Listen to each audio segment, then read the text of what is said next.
Not every place on Earth exists to be entered. Some landscapes are not invitations, they are boundaries.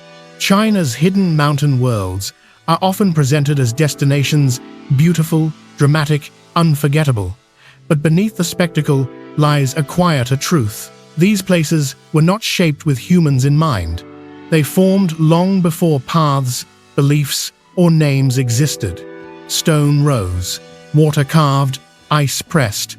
Time moved forward without waiting for witnesses.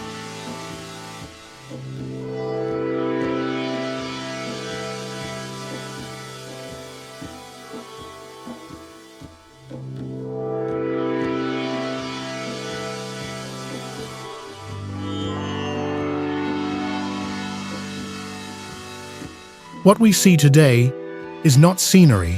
It is the result of processes that never paused for us. Across this land, nature and civilization have coexisted for thousands of years, but not as equals.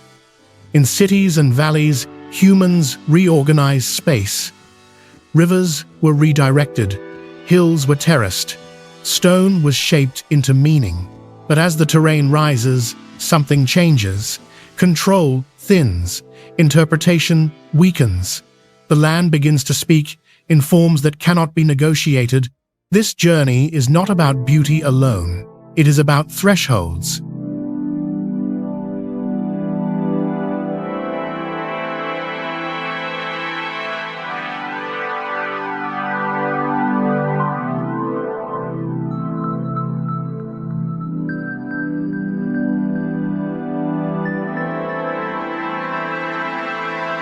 Each mountain, canyon, and plateau marks a point where human presence is tested not violently, but quietly. The question is no longer how impressive the landscape appears, but how much of us it allows. Some places tolerate footsteps only briefly. Others accept ritual but reject permanence. And some do not respond at all. In these environments, scale erases intention. Distance distorts effort. Silence alters perception. Progress stops following narrative logic and begins obeying physical law. What feels close may take hours. What appears stable may not remain so. Meaning becomes conditional. This is not a story of conquest or endurance. It is a story of alignment.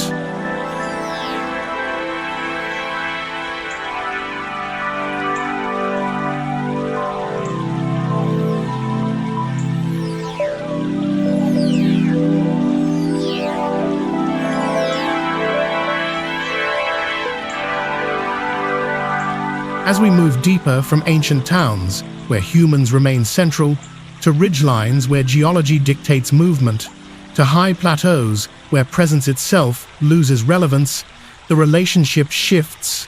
Step by step, the landscape removes familiar reference points. Paths narrow, air thins, ground destabilizes. Eventually, even belonging disappears. These mountains are not obstacles to overcome. They are signals. They remind us that the world does not exist to be accessible, that beauty does not require participation, and that some places reveal their truth only when humans stop trying to stand at the center of the frame. This journey begins at the edge of comfort and moves steadily toward the limits of relevance.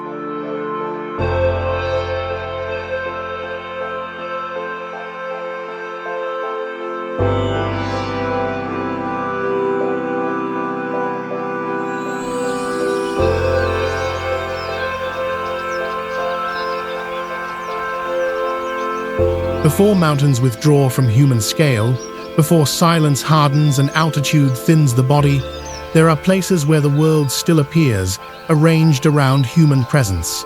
Phoenix, ancient town, and Nanxiang belong to this early layer of the journey, spaces where nature has not been conquered, but patiently shaped to carry memory and routine. Here, landscape does not dominate, it cooperates. Phoenix, ancient town, rests along the Tuojiang River in quiet balance. Water moves slowly beneath wooden stilt, houses darkened by age. Stone bridges arc gently across the river, built not to impress, but to be crossed without thought. Paths curve to match sightlines. Steps fit familiar movement. Nothing demands vigilance. The town feels calibrated to the human body.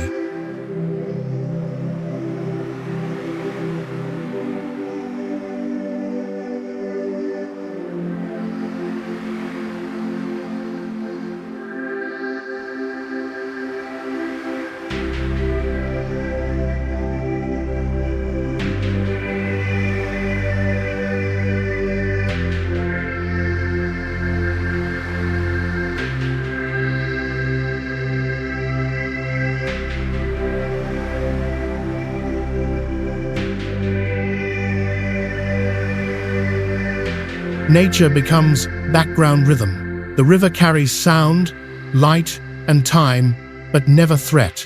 Seasonal change decorates rather than disrupts. Leaves fall without blocking alleys. Mist gathers without swallowing form. Rain deepens color instead of erasing detail.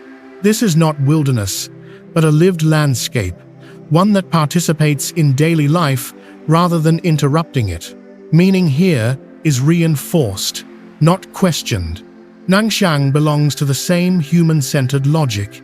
Its canals guide water deliberately through neighborhoods built for continuity, not display.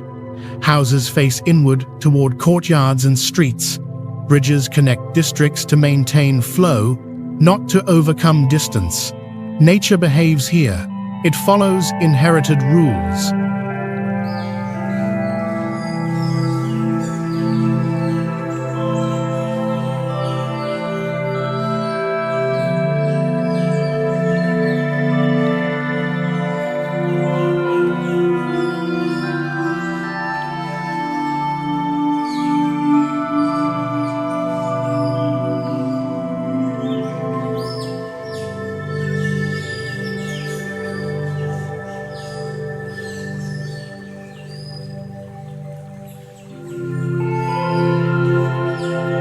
Gardens, trees, and stones are framed carefully, not to erase nature, but to negotiate with it.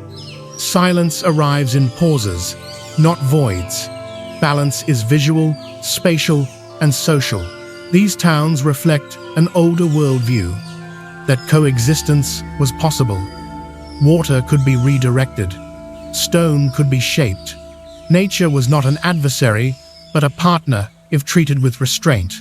This creates a quiet illusion that the world responds to us.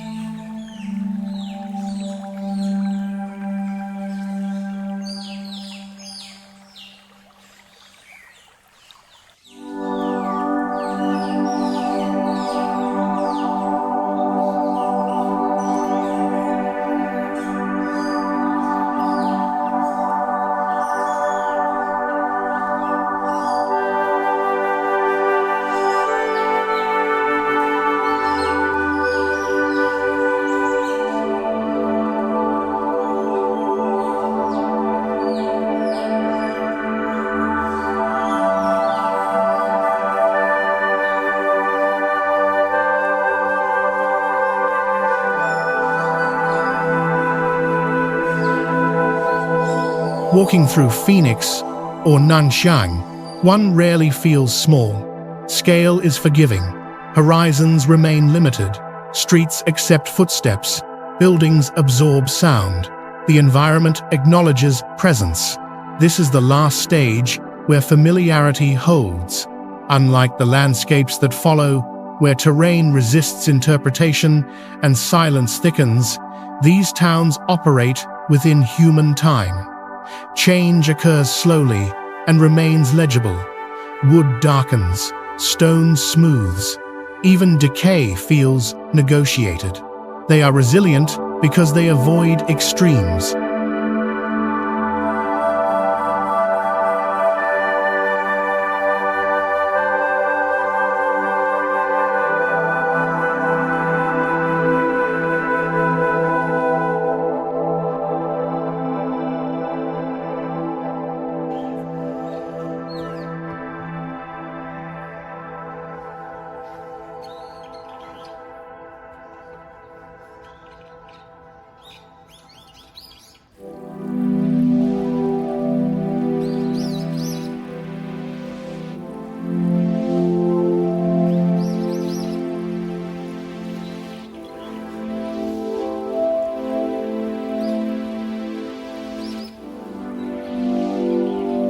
But this balance is temporary.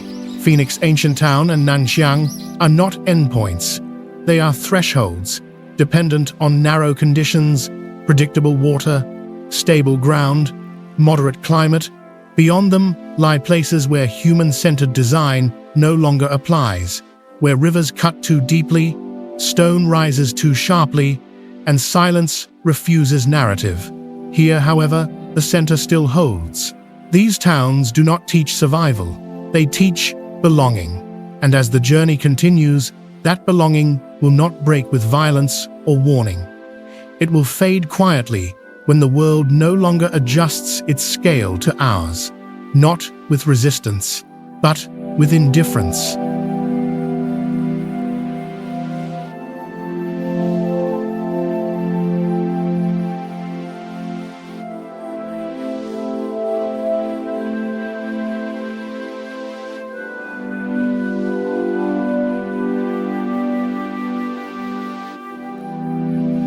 Before altitude thins the air, before forests erase direction, or ice removes footing, the journey reaches its first irreversible shift. At Gaoyiling, Langshan, and Yandang, the boundary is not climatic or biological, it is geological. Here, the land stops behaving like a neutral surface and begins asserting structure. This is the first moment where terrain no longer accommodates human movement by default. The ground introduces rules, quiet, firm rules that cannot be negotiated. Movement becomes conditional.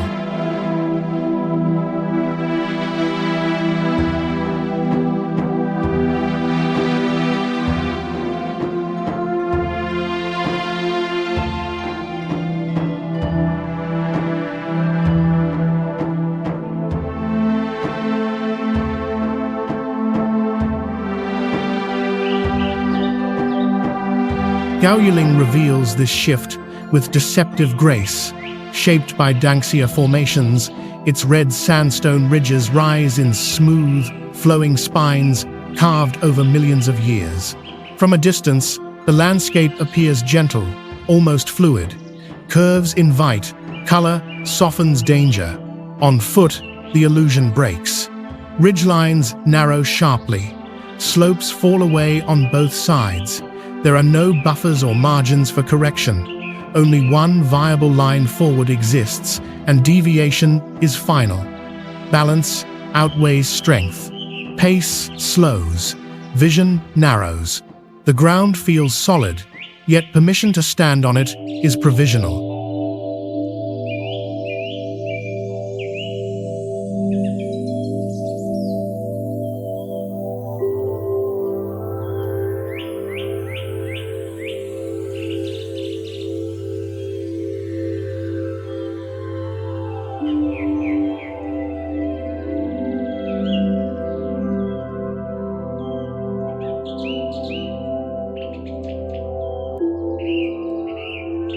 Gaoyiling does not threaten with collapse, it threatens with precision.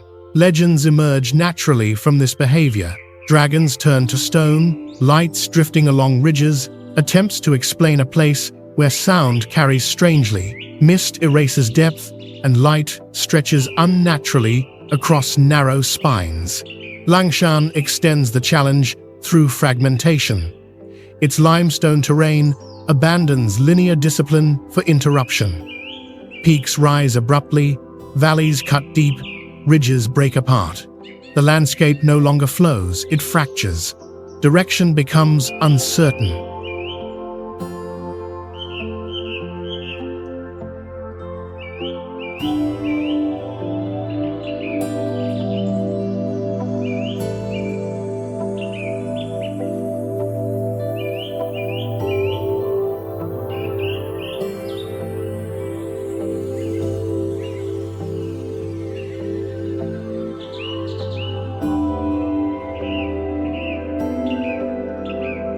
Paths twist, vanish, reappear, scale distorts. Forests and waterfalls soften the view, but structure remains uncompromising. Trails follow weaknesses in stone, not human intent.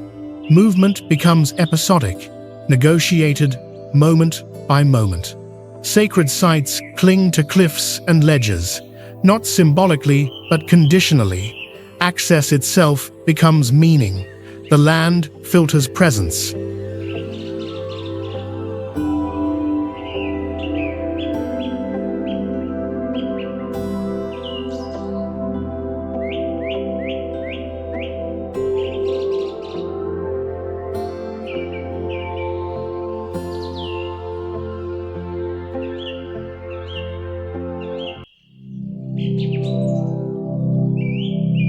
Yandang completes the transition. Born of volcanic force, it introduces vertical dominance and constant instability. Cliffs rise abruptly, waterfalls plunge, paths cling to rock without ambiguity. Routes are not suggested, they are imposed. What defines Yandang is change. Light reshapes stone by the hour. Mist collapses space within minutes. Sound distorts distance. Stability exists only briefly. Perception loses authority.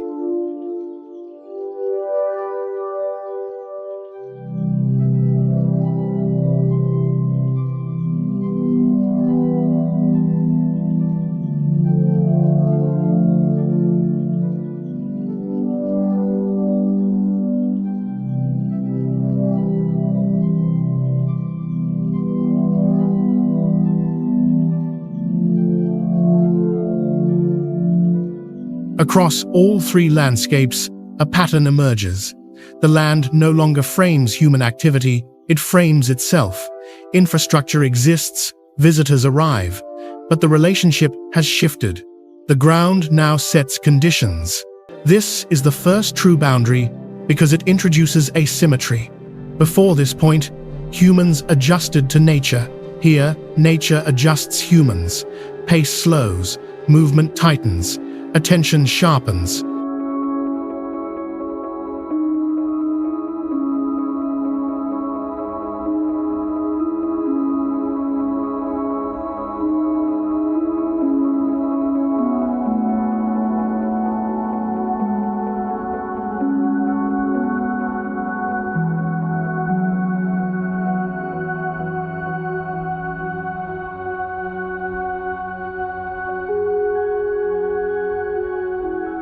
The terrain does not punish, it corrects. From this moment on, the journey no longer asks how humans live within nature. It asks how long they are tolerated. Gaoyuling, Langshan, and Yandang do not reject humanity. They reveal that the planet operates independently of human design. Stone forms by pressure and time. Paths exist only where erosion permits. Once land reveals itself not as a surface, but as a system. Balance cannot be restored. The boundary has been crossed.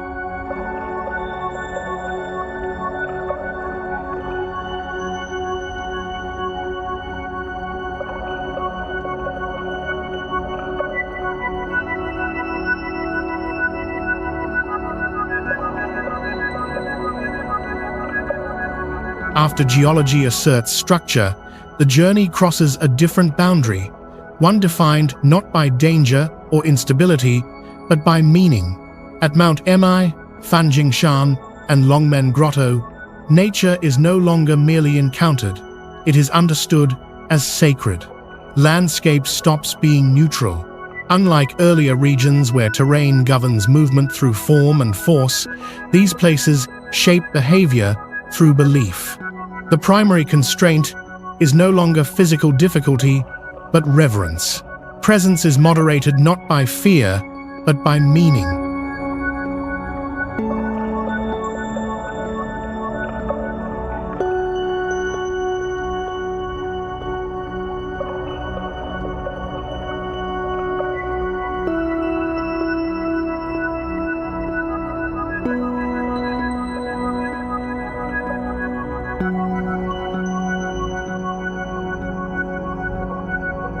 Mount Emei marks the first shift.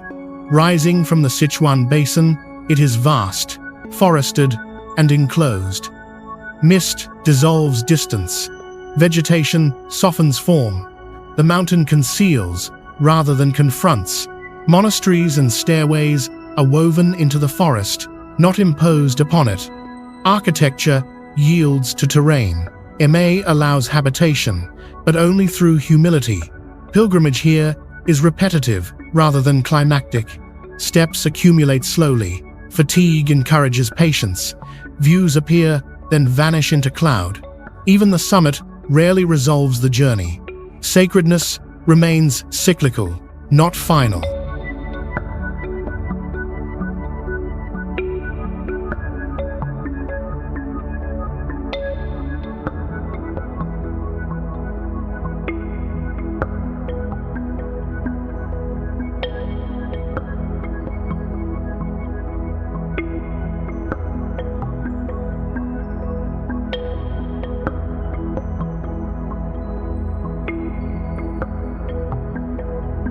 Fanjingshan intensifies the transition.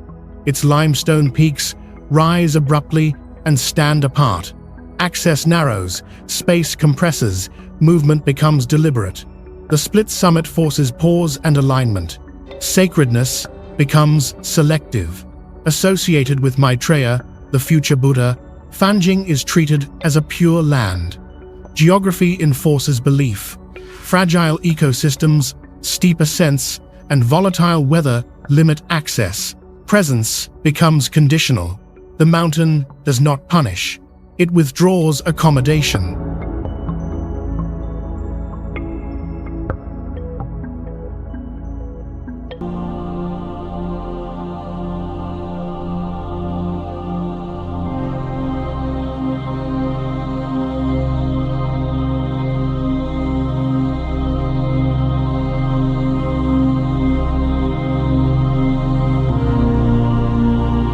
Longmen completes the transformation by reversing the relationship.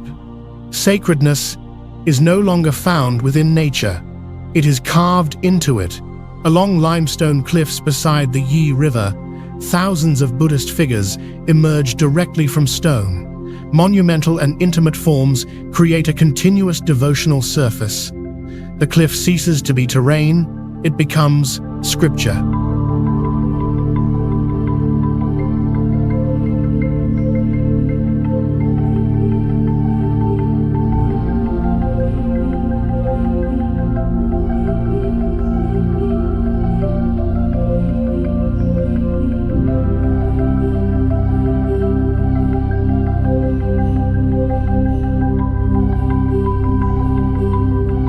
Unlike Ma or Fanjing, Longmen is accessible and open, yet its authority is immediate.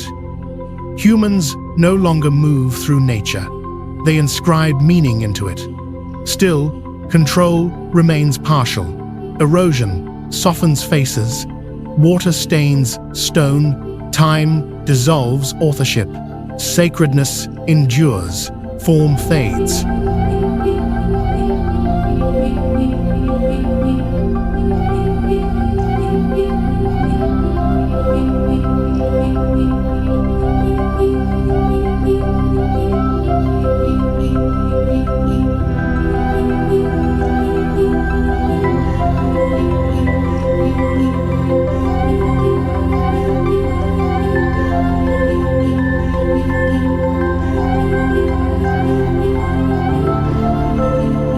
Across these sites, a pattern emerges.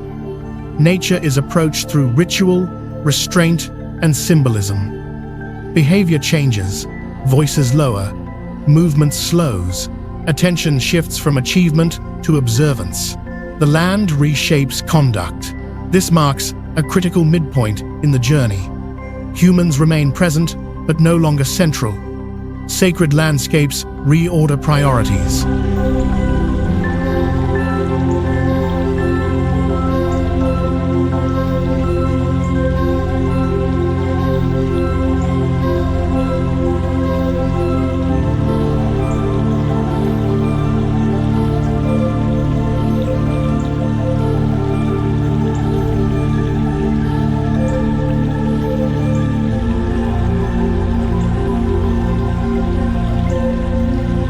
At Ime, patience replaces ambition. At Fanjing, purity replaces access. At Longmen, Permanence replaces ownership. The land allows meaning, but only on its terms. Beyond this boundary, belief will no longer stabilize experience. Biology, altitude, and exposure will erode interpretation itself.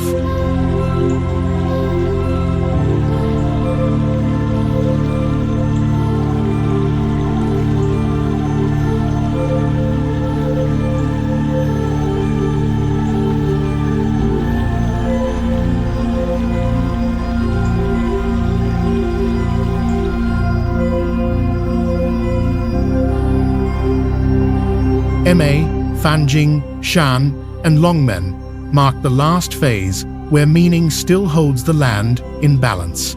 Nature has become sacred, but not submissive. Stone stands first, and the journey continues toward places where meaning alone can no longer hold.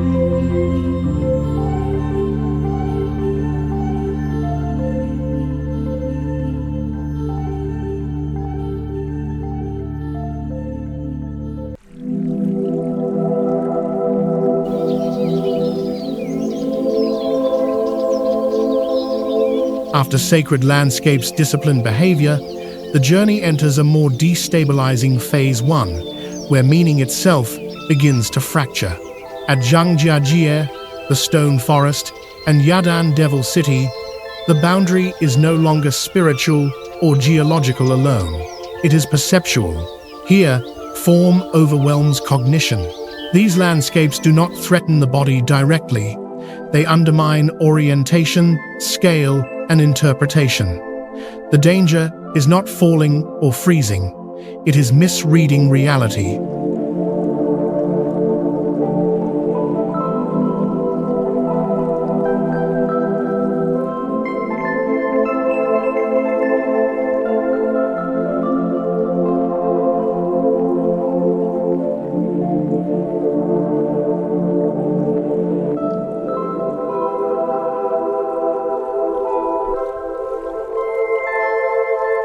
Zhangjiajie introduces this rupture vertically.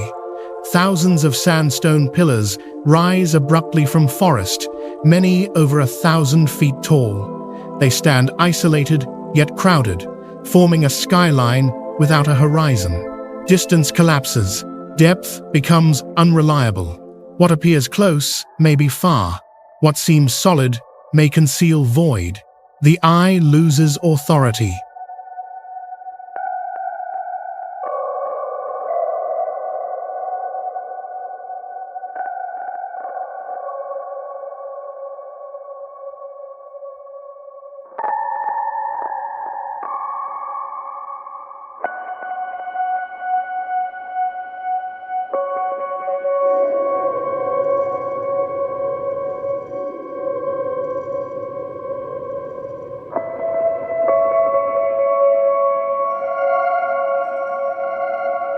From above, the pillars resemble an abstract model, columns dissolving into mist without hierarchy. From below, they feel enclosing, almost architectural. Space no longer opens outward, it compresses inward. Movement here lacks progression. There is no dominant summit, no gradual reveal. Perspective resets constantly. Trails vanish behind stone walls. Fog arrives without warning. Zhangjiajie does not disorient violently. It disorients persistently.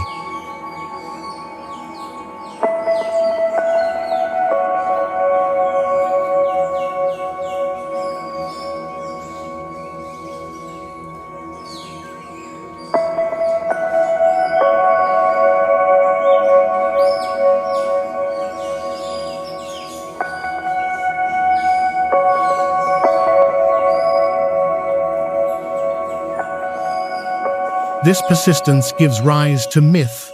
Floating mountains and spirit realms emerge not as fantasy, but as responses to spatial instability. When perception fails, narrative fills the gap.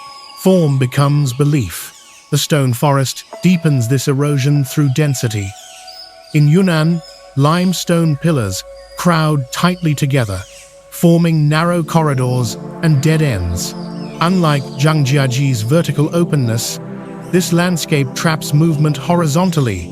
Scale disappears.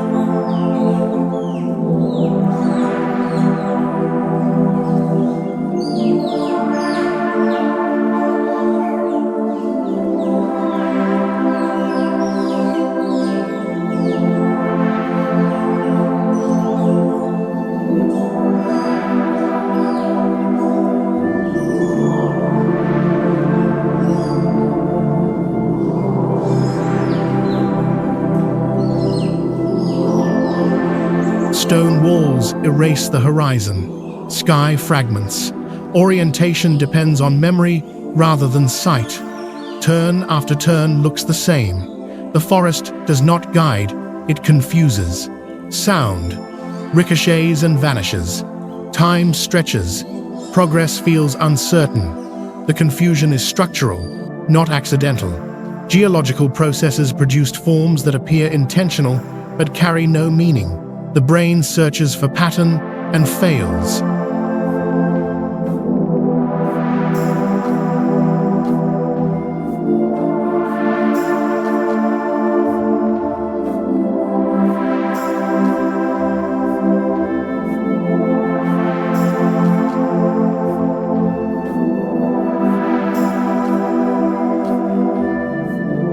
Legends return. Cities turn to stone. Lives frozen mid-change.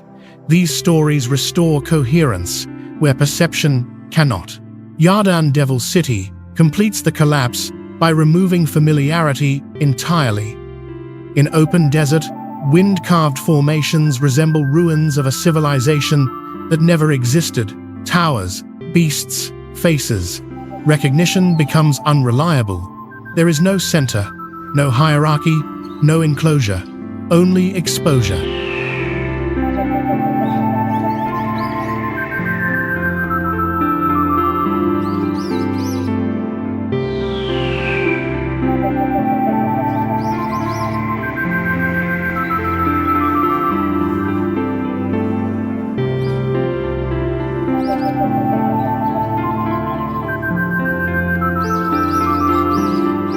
Wind generates sound, whistling, moaning, hollow tones detached from visible source.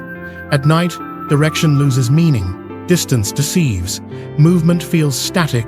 Across these landscapes, a shared shift emerges.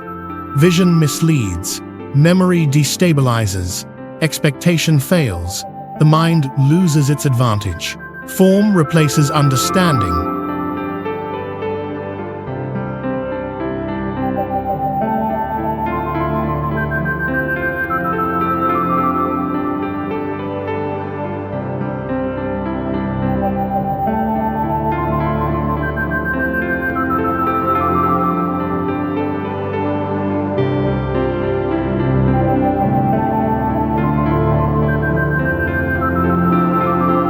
This is a critical boundary in the journey. Earlier environments challenged movement or belief. Here, the challenge is cognitive. Humans can move safely, yet feel unsettled. The threat is subtle but profound. When perception cannot be trusted, confidence erodes, decision-making slows, fatigue arrives without strain. This is not fear, it is overload.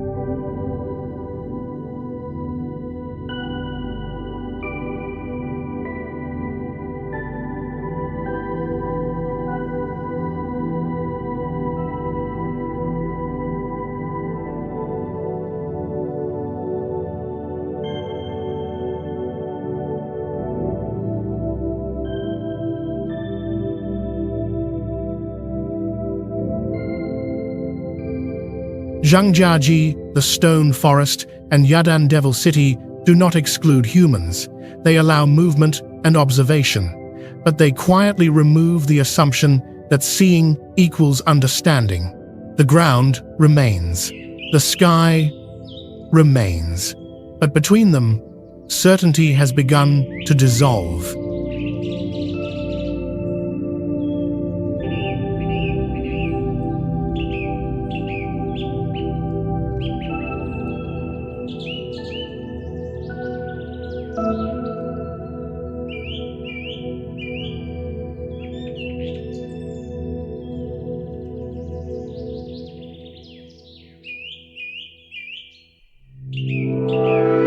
Mount Fanjing does not emerge gradually.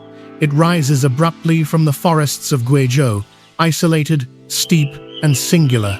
Less arranged than a vertical interruption, it appears detached from its surroundings, as if lifted rather than formed. This separation defines its role. Here, the boundary is not access or perception alone, it is selection. Fanjing Shan functions as a natural filter.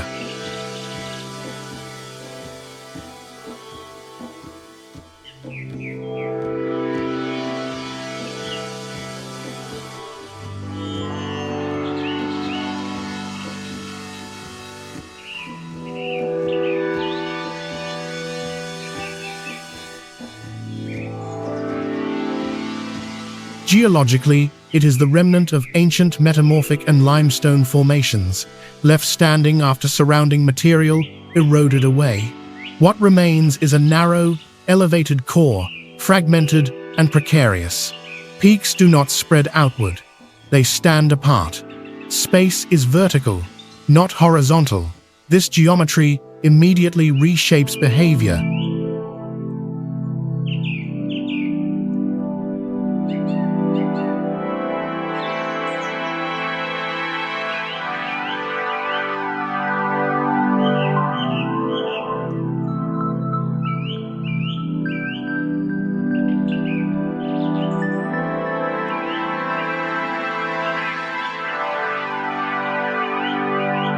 As elevation increases, paths narrow.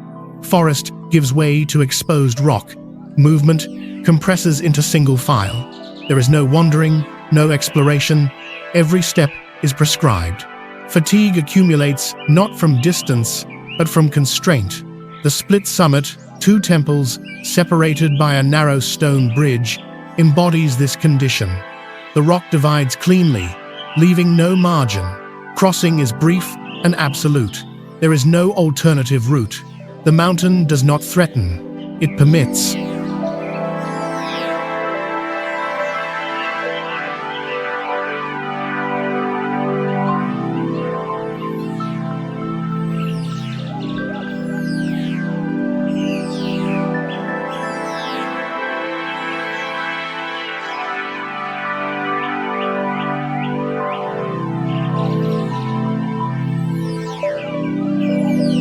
Culturally, Fanjing is associated with Maitreya, the future Buddha enlightenment deferred, not fulfilled. The symbolism aligns with the terrain. Arrival does not resolve meaning, it postpones it. You reach the summit, but it does not complete you. Unlike Mount Imei's continuity, Fanjing is defined by interruption. Paths end abruptly. Forests stop at rock edges. Clouds often drift below the peaks, isolating the temples above a white void. Presence feels temporary.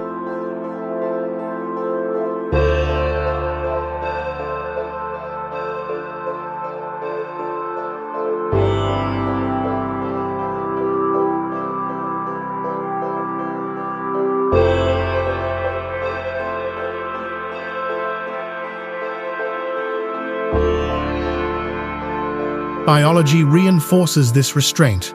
Fragile, localized ecosystems support rare endemic species. Access is restricted not symbolically, but practically. Nature limits entry before belief does. Sacredness here is compressed. There is no broad summit for gathering, no plateau for reflection.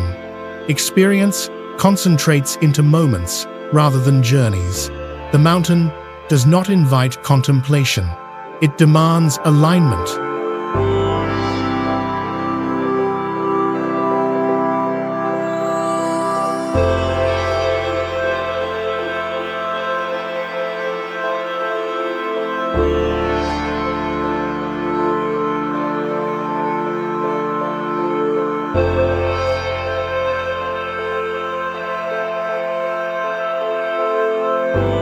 Crossing the summit bridge is not climactic, it is clarifying.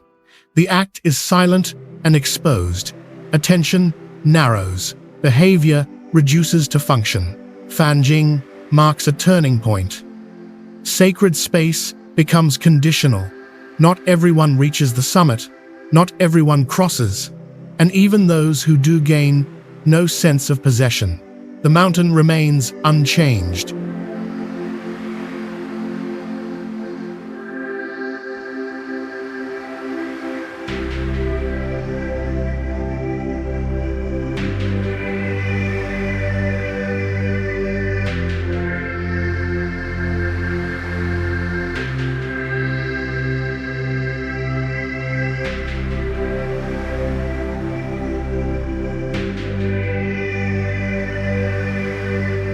Legends describe Fanjing as a pure land, but its purity is enforced physically.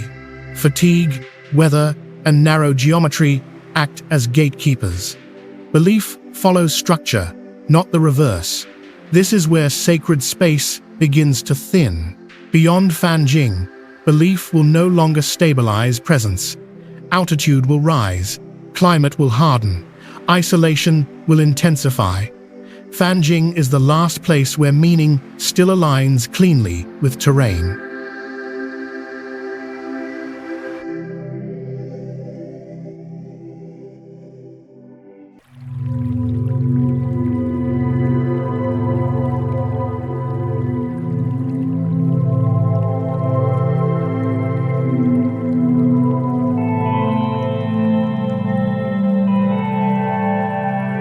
It allows meaning, but only briefly, and only without claim. The stone pillar stands, not as an altar, but as a boundary.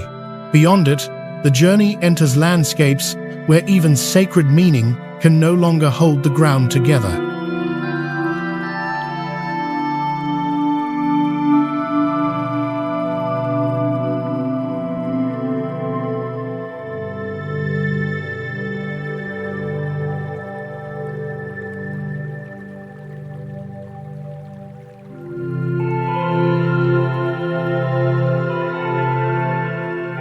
After landscapes where error ends the journey outright, the path enters a quieter boundary, one where danger does not announce itself through cliffs or exposure. In Shenongjia and Yubeng, the threat is slower, subtler, and harder to locate. Here, silence dominates.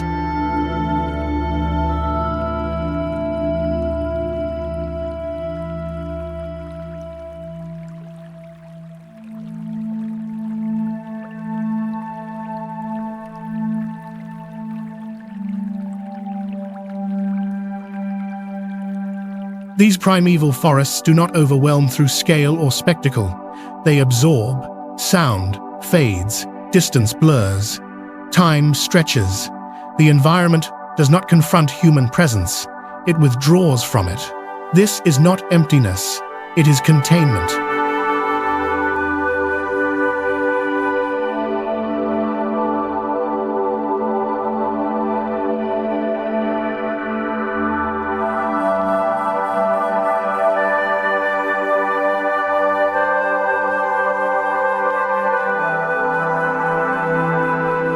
Shenongjia, deep in central China, is one of East Asia's largest intact temperate forests. Ridges fold endlessly, dense canopy closes overhead, light filters unevenly, breaking the ground into fragments of visibility. Trails exist, then dissolve into moss, roots, and undergrowth. Orientation weakens without warning.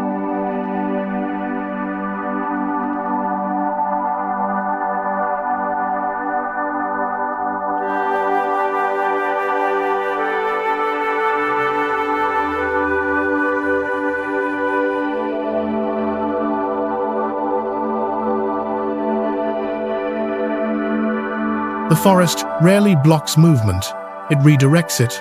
Fallen trees suggest false paths, animal tracks mislead, mist drifts low, flattening depth without signaling danger. Everything feels navigable until it isn't. Sound is absorbed, footsteps soften, wind rarely reaches the ground, calls appear, then vanish. Human noise produces no echo. The forest seems to listen without responding. Silence gains agency.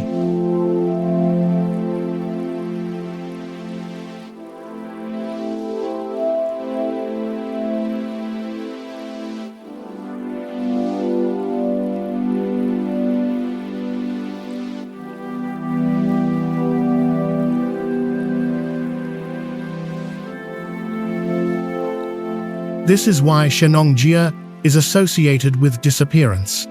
The forest does not threaten, it erases reference. When direction fails and sound gives no feedback, panic arrives quietly. Yubeng intensifies this effect through isolation. Hidden in the Meili Snow Mountains, it has no roads. Entry requires days of trekking.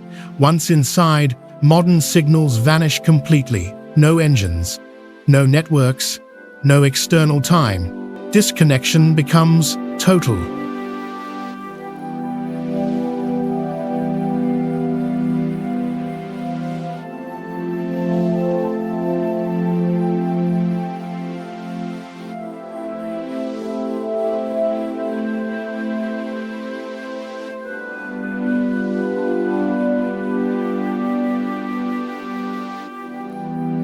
The village exists as a fragile clearing. Sound rarely travels. Conversation lowers instinctively. Human presence feels temporary. Silence here is layered. Snow dampens sound. Trees block wind. Valleys trap air. Fog settles without motion. Weather arrives without announcement. Cues disappear one by one.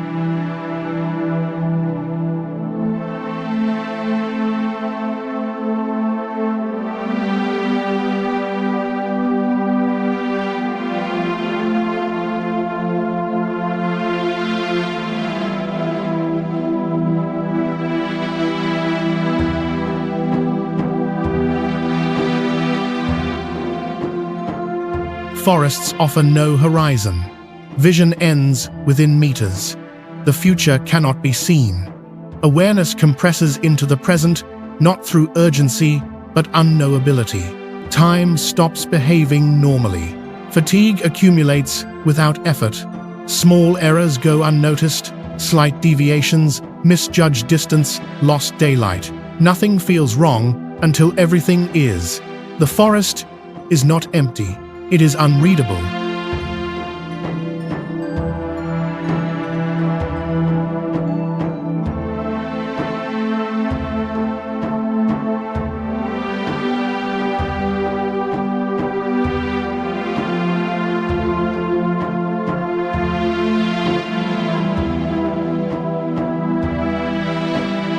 Culturally, both regions are approached with restraint.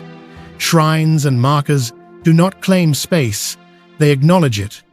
Presence is signaled softly. The forest does not confront, it consumes attention. Unlike sacred mountains, forests offer no climax or resolution. The experience is continuous and unresolved. Silence becomes the narrative.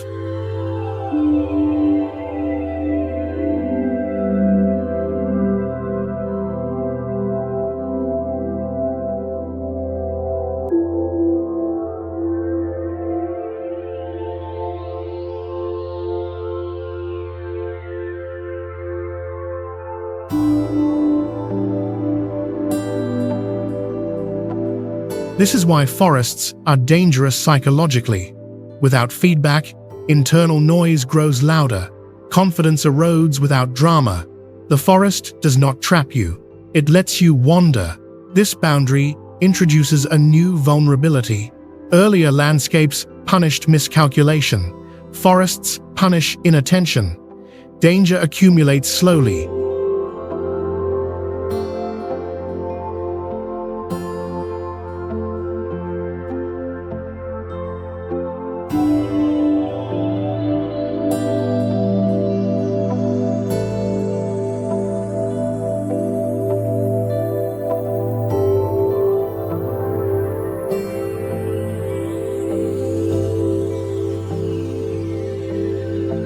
Small deviations compound. By the time urgency returns, options have narrowed. This is not confrontation. It is attrition. Shenongjia and Yubeng allow entry freely. They offer beauty and shelter, but they do not guide exit. Before ice removes footing and altitude removes breath, silence removes certainty. And once certainty fades, survival becomes conditional.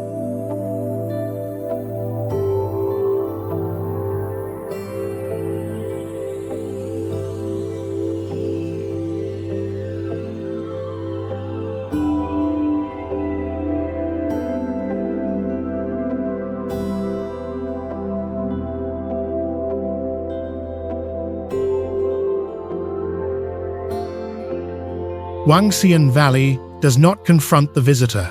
It absorbs them. Hidden within steep cliffs in Jiangxi, the valley unfolds as a suspended world, part landscape, part constructed space. Unlike mountains that assert dominance through height or exposure, Wangxian exerts control through enclosure. The horizon disappears early, stone walls rise on all sides.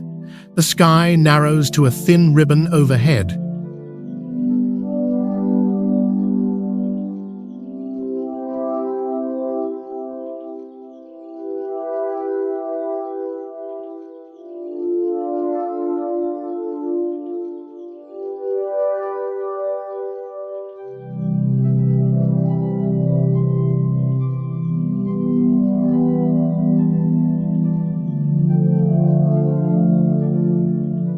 The name suggests immortals, but the atmosphere is produced by geometry. Sheer, closely spaced cliffs compress sound, trap mist, and regulate light. Sun enters selectively, striking rock and wood at sharp angles. Time becomes visible through illumination rather than clocks. Human presence is not erased, it is staged.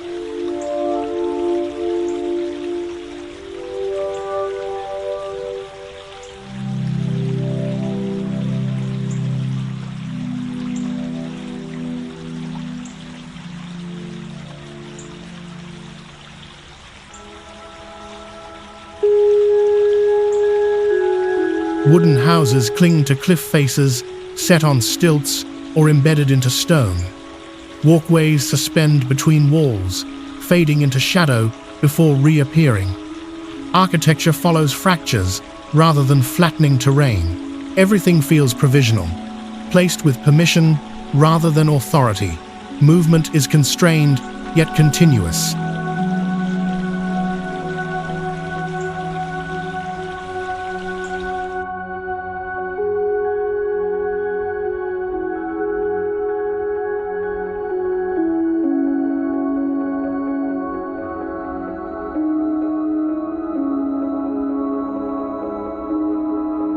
Paths trace cliff edges, narrow and deliberate. Railings are minimal. Verticality remains constant, but fear does not. The walls are close. Drops are softened by mist and shadow. The sensation is containment, not threat.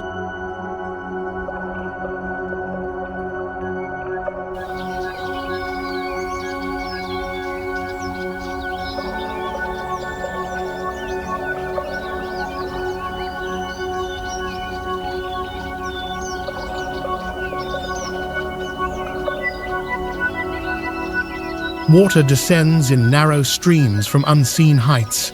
Its sound is constant but muted. Moisture darkens stone, cools air, slows movement. The valley regulates pace. Historically remote, Wangxian developed a rhythm shaped by vertical constraint. Growth moved upward and inward, not outward.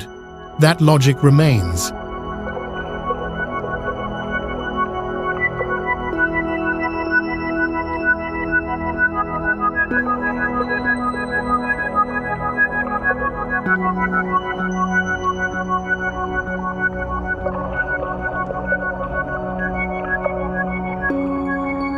At night, warm light outlines paths and houses, stacking layers against darkness. Depth becomes uncertain. The valley feels suspended, neither enclosed nor open. Perception turns inward. Unlike sacred mountains defined by belief, Wangxian encourages reflection through reduced space. Without horizon, distraction fades. Attention settles on proximity, texture, and sound. Stillness emerges naturally.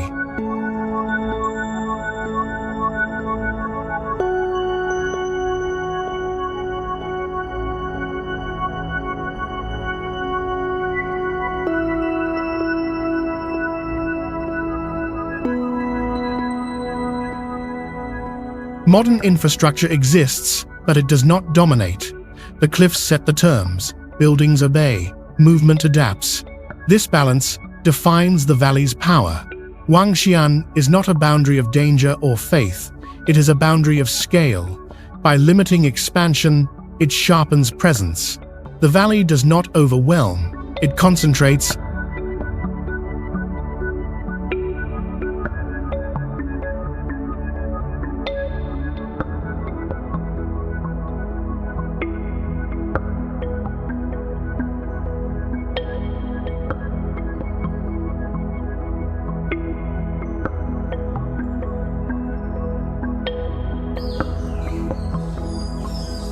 In the broader journey, Wangxian represents equilibrium, where human life remains visible and active, but always contained by stone. Nature does not dominate, it holds. Wangxian Valley does not ask whether immortals exist. It creates the conditions where such thoughts feel reasonable.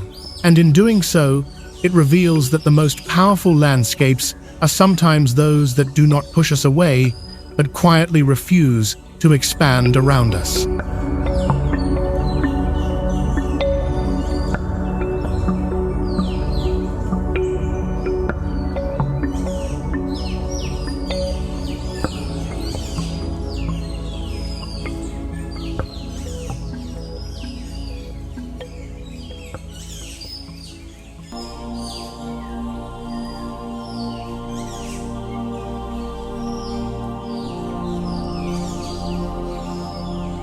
Before altitude strips breath or forests erase direction, Langshan introduces a subtler test.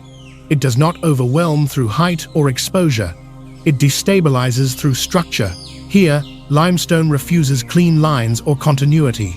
It fractures, folds, and interrupts itself. Langshan cannot be read at a glance. It must be negotiated.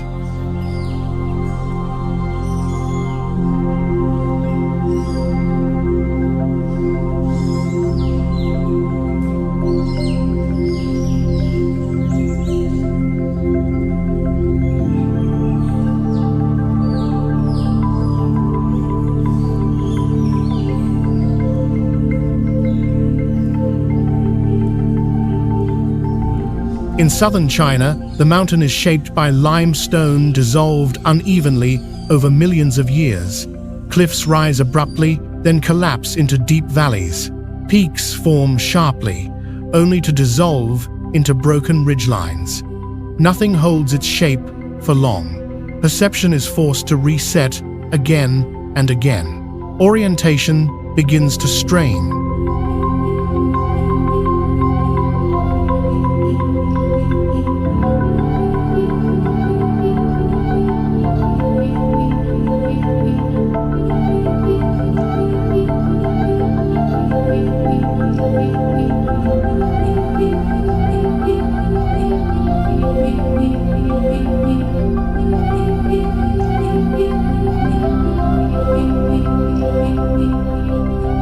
Unlike landscapes that impose a clear forward line, Langshan offers too many options, none reliable.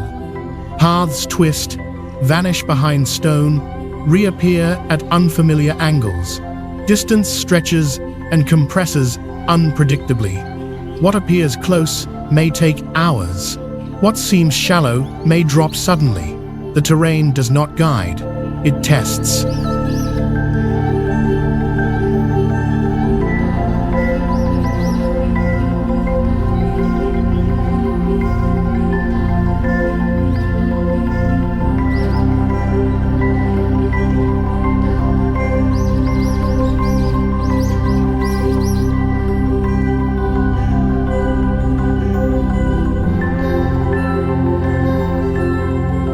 Limestone is the cause.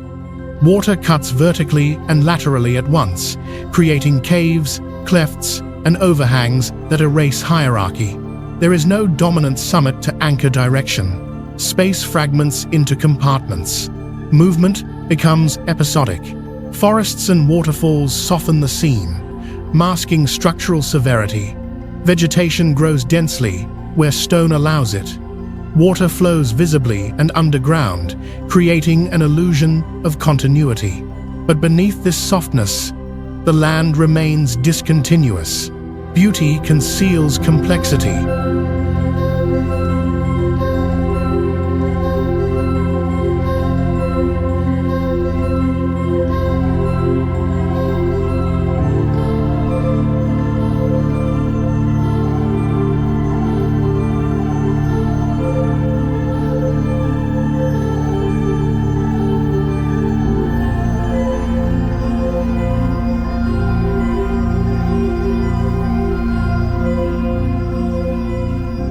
This is why Langshan is rich in legend. The mountain feels incomplete. Sound behaves irregularly. Echoes fade. Mist gathers suddenly, flattening depth and scale. Where certainty weakens, myth appears. Temples and shrines cling to cliffs and narrow ledges not as spectacle, but as tests of alignment. Access is never casual. Sacredness here is conditional. The land filters presence.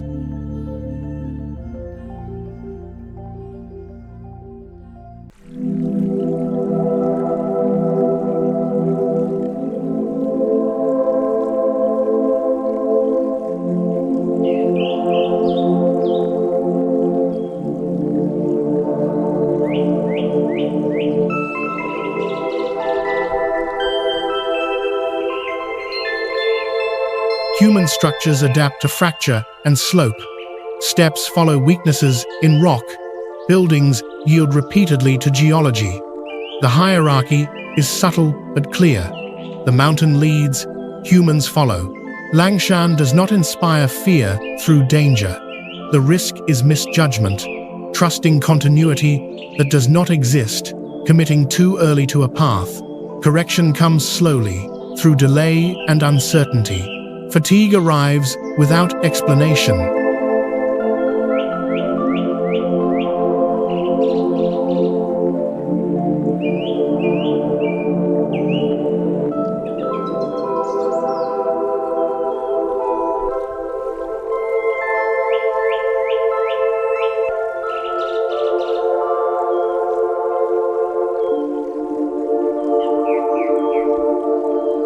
Progress feels disproportionate to effort.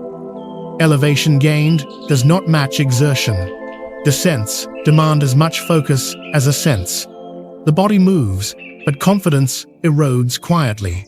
Culturally, Langshan is treated as a place of restraint, not conquest. Legends speak of sages who vanished into the mountains, not by escape, but by misalignment. The mountain permits passage. It does not invite mastery.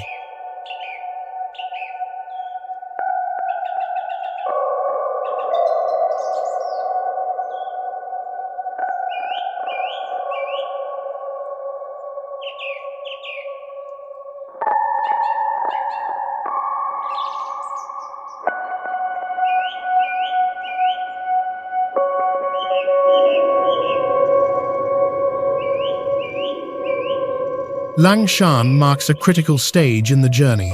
Earlier landscapes impose rules through precision or exposure. Here, the rule is fragmentation. Continuity can no longer be assumed. Strength matters less than awareness. The mountain reshapes behavior without confrontation. It is not hostile. It simply refuses to simplify itself for human understanding.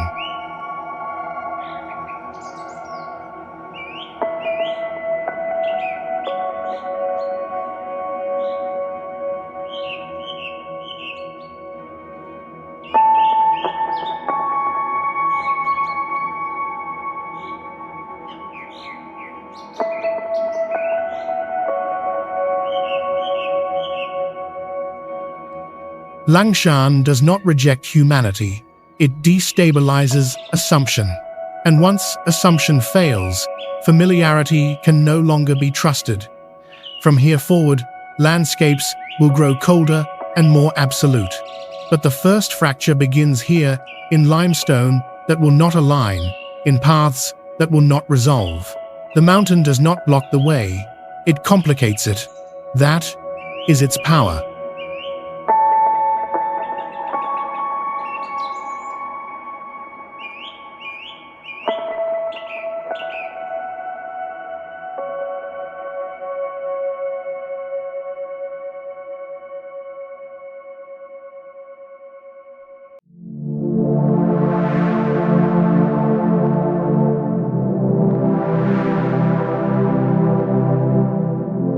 After landscapes where meaning emerges through isolation or elevation, the journey reaches a different threshold, one where belief is no longer implied by terrain, but physically embedded within it. At Longmen Grottos, Nature does not host the sacred. It becomes scripture. Here, stone is language.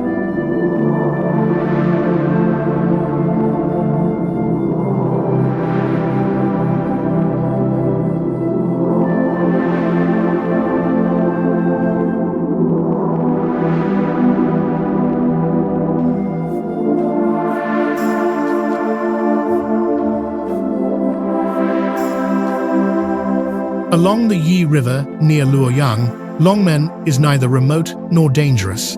The valley is open. The river moves calmly, yet authority is immediate. The limestone cliffs no longer function as geology alone. They function as intention, repetition, and devotion accumulated over centuries. More than 100,000 Buddhist figures are carved directly into the rock face. Some are inches tall. Others rise several stories. Faces, robes, and gestures repeat with subtle variation along nearly a mile of cliff. The effect is not theatrical, but methodical. Faith here is incremental.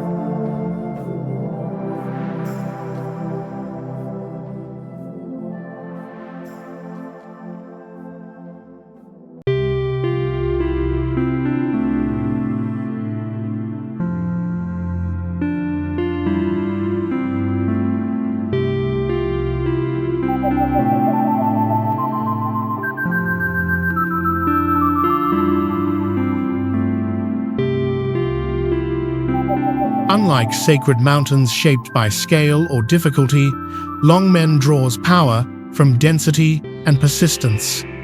Meaning was not found by ascent. It was slowly hollowed into stone. Each figure represents sustained labor applied directly to the cliff. This marks a shift.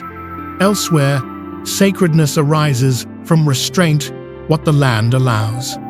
At Longmen, sacredness is asserted through action. Humans do not adapt to the landscape. They alter it, but alteration is not control.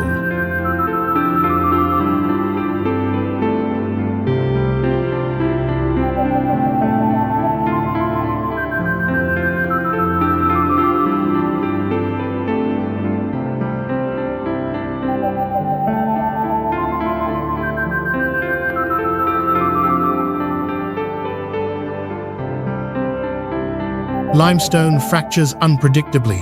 Water seeps through pores. Freeze and thaw widen cracks. Over centuries, edges soften. Inscriptions fade. The stone accepts belief, but only on geological terms. Authorship dissolves. Longmen was carved across dynasties. Styles changed. Faces evolved. Iconography adapted to shifting political and cultural climates. The cliff records not a single belief, but layered versions of it. Stone becomes archive.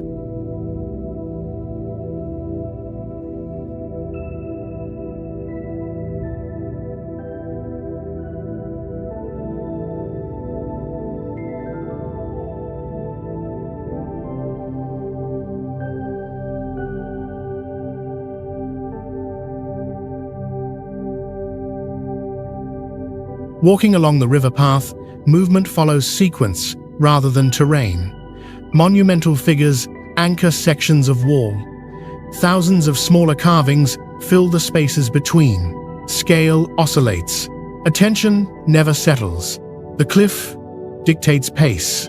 Sound softens here. The river carries noise gently. Rock absorbs echo. Voices lower instinctively. Silence emerges without instruction. Discipline replaces effort.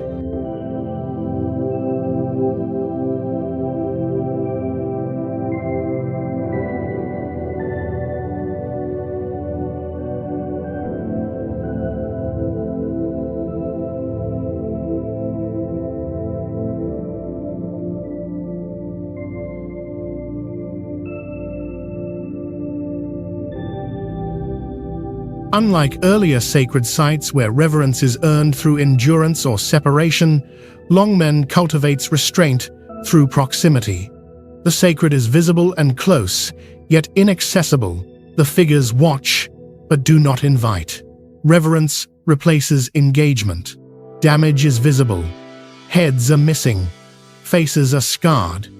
History intrudes openly. The cliff does not preserve belief intact. It preserves evidence of belief's vulnerability. Time remains dominant.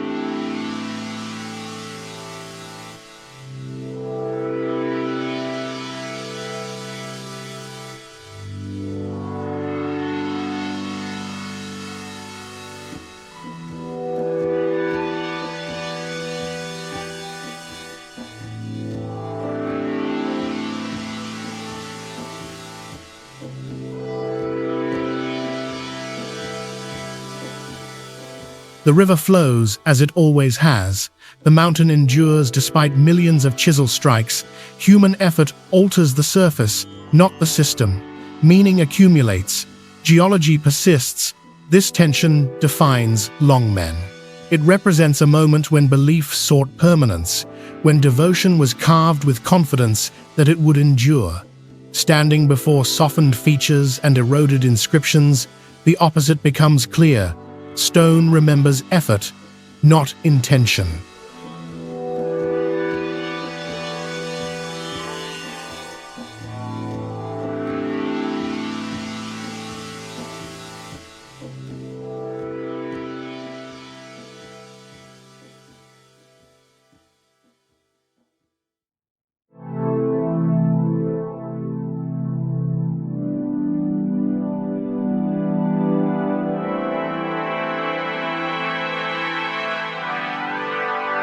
Longmen is not triumphant. It is reflective. It shows what happens when belief attempts permanence in a world governed by erosion and time. The mountain does not reject faith. It absorbs it, reshapes it, and slowly reduces it to form. This marks a turning point in the journey. Sacred landscapes have moved from being encountered to inhabited to inscribed. Longmen is the last place where meaning still appears, stable, still legible, still held by stone. Beyond this point, even inscription will fail.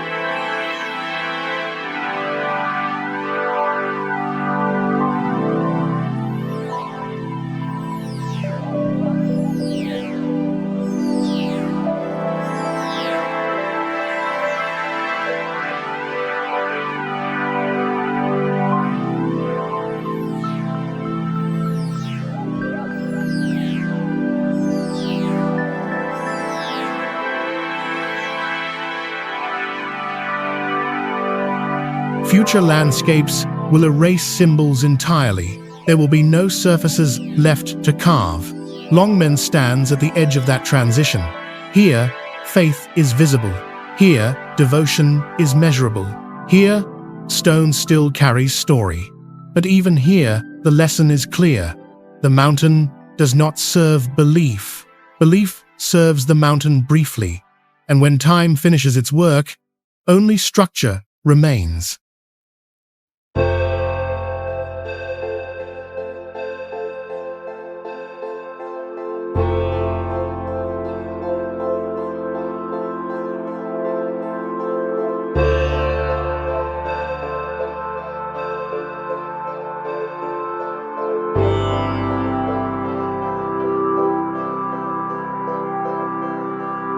Before land rises into pillars or fractures into silence, there is a place where movement itself becomes unavoidable.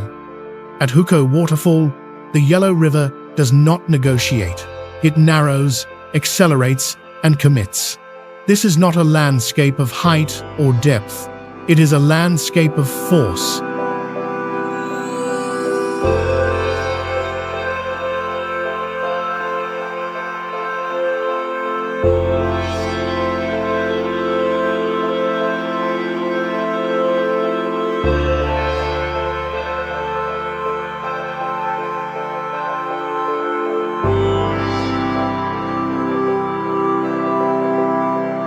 At the border of Shaanxi and Shaanxi, the Yellow River is compressed from hundreds of meters wide into a narrow, rocky channel.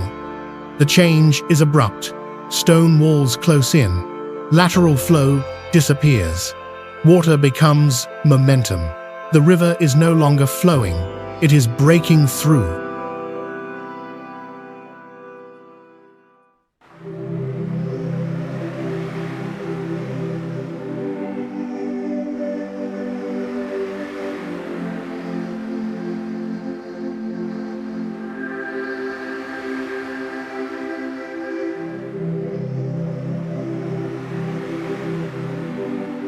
From a distance, the approach is calm and deceptive.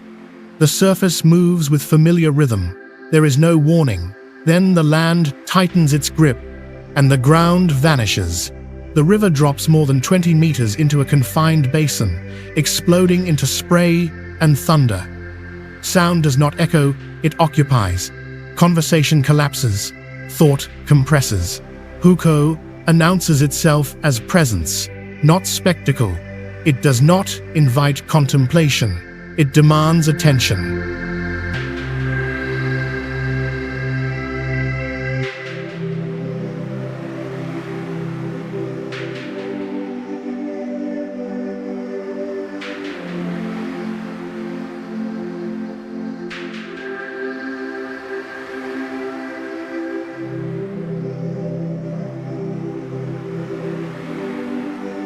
Hukou means teapot spout, a name that understates the violence. This is pressure release. Burdened with lower sediment, the river hits stone with visible mass. The water is thick and opaque, less liquid than moving earth.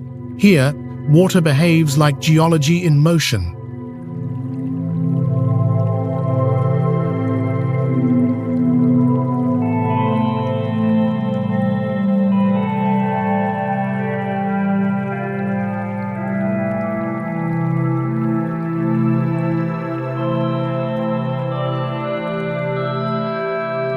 Unlike alpine waterfalls that dissolve into mist, Hukou retains density.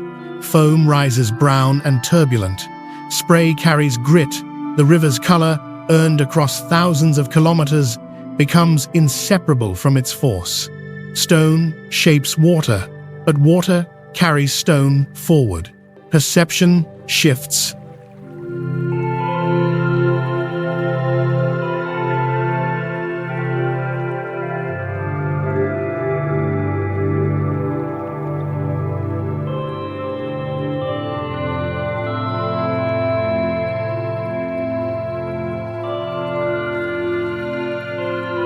The fall is not especially tall, but its power is concentrated. The threat is ambient, not localized. There is no single edge to avoid. The senses are overwhelmed before the body is challenged. Seasonal change intensifies this. In flood season, the channel fills completely. The waterfall widens into a solid wall of motion. Spray obscures the far bank. Sound becomes continuous thunder.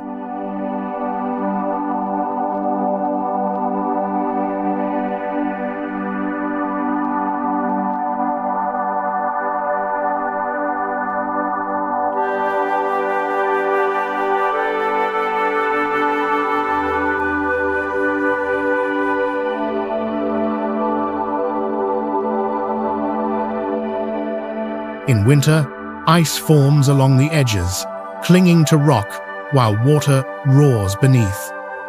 The river appears suspended between states, neither solid nor fluid. Hukou never stabilizes. It oscillates. Culturally, this instability carries weight. The Yellow River is both cradle and threat builder and destroyer. Hukou condenses that history into a single moment of force. This is why it is often described as a gate.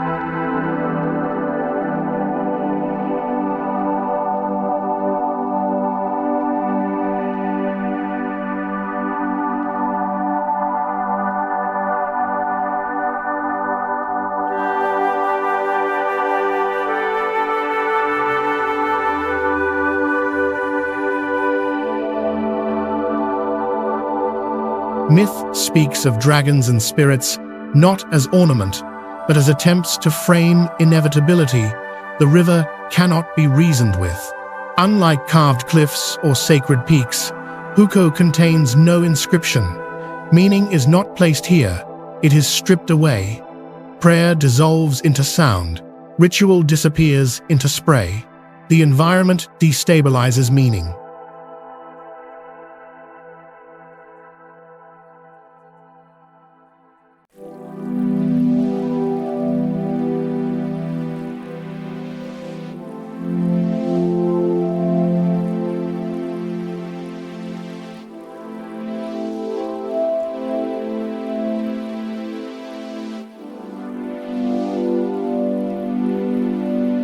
What sets Huko apart in the journey is its refusal to localize danger. The river fills the entire frame. Even at a safe distance, the body braces instinctively as if against wind. The land is static. The danger moves. Huko shows that nature does not need complexity to assert control. Compression is enough. Focused force overwhelms interpretation. There is nothing to solve here. Only momentum.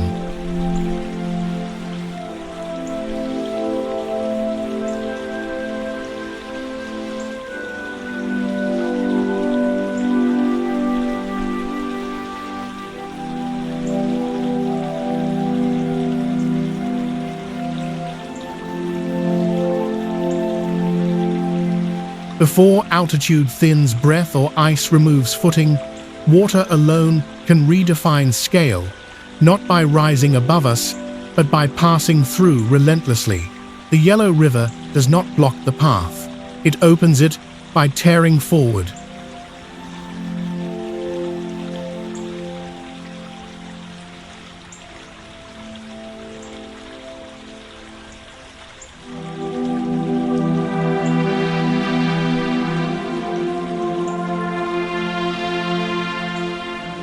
Huko leaves no quiet image behind.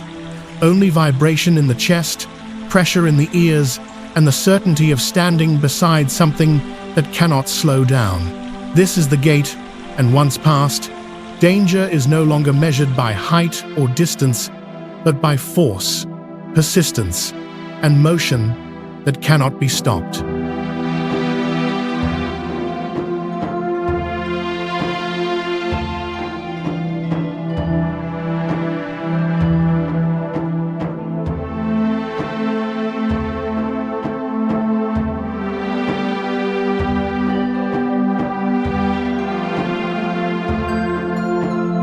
After landscapes where stone dictates movement and perception fractures under rigid form, Yandang introduces a different boundary, one shaped not by confusion or danger, but by constant transformation. Here, the challenge is impermanence.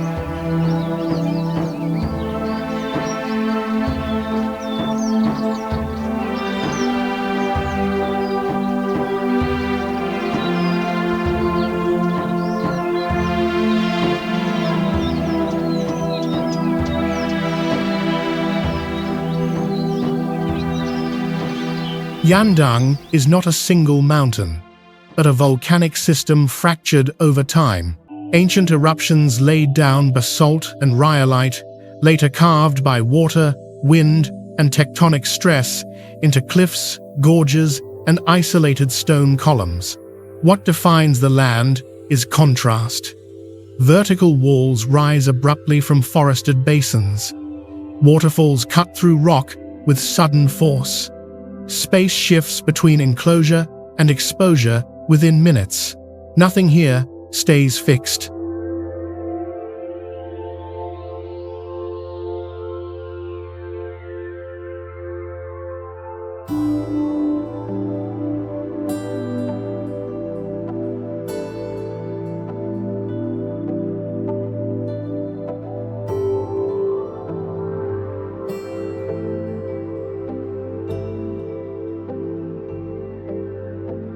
Mist dominates the landscape. It drifts through valleys, coils around cliffs, and erases depth without warning. A ridge appears, then vanishes. Sound behaves unpredictably. Water roars from unseen sources, then fades as fog absorbs vibration. Perception never stabilizes.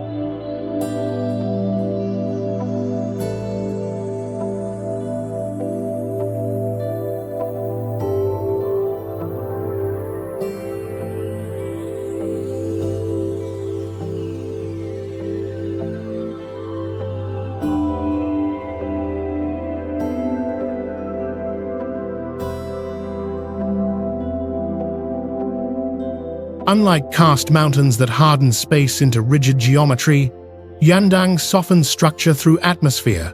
Rock remains imposing, but edges blur. The land feels less like an obstacle and more like a moving veil. It does not block progress, it unsettles it. This instability reshapes behavior.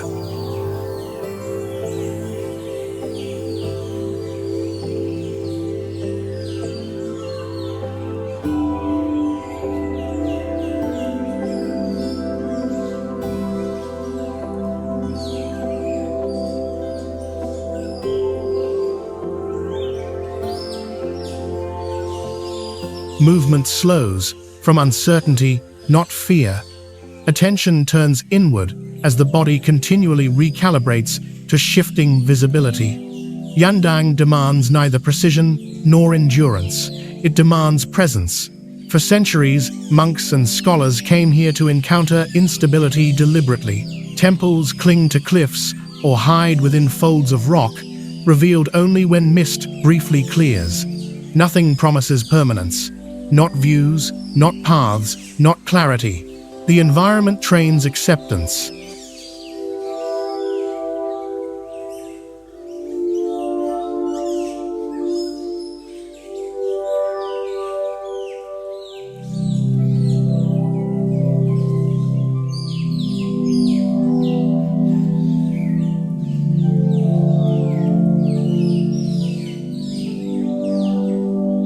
Waterfalls reinforce this lesson. They thin, vanish, surge, and return, depending on weather and season. The same place produces entirely different realities.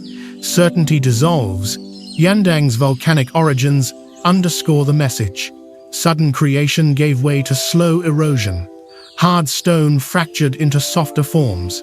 What appears solid is already changing. The mountain remembers disruption.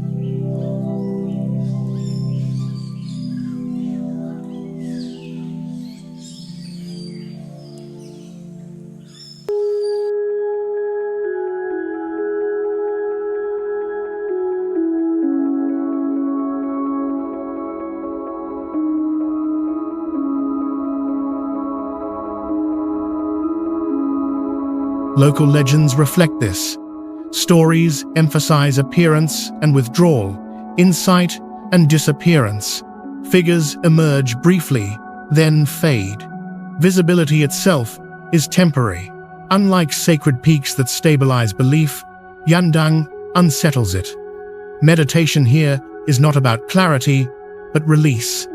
Stillness is internal, not environmental.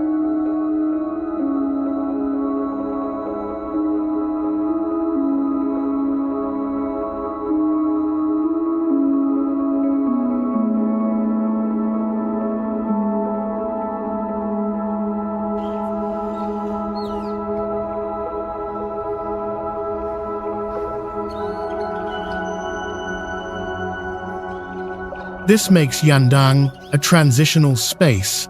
The land does not dominate through danger or abstraction. It erodes the expectation of continuity. The world cannot be held in a single frame. The lesson is quiet but decisive.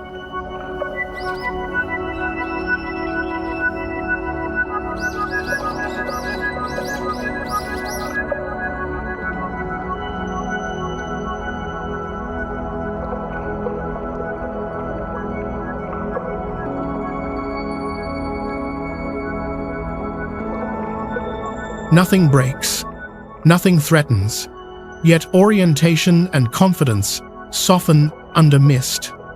The mountain does not reject humans. It simply refuses to remain the same long enough to be claimed.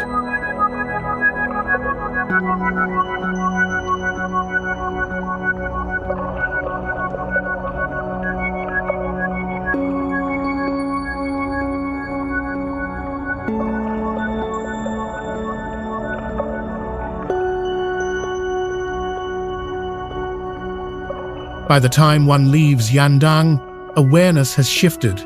Landscapes no longer feel fully knowable.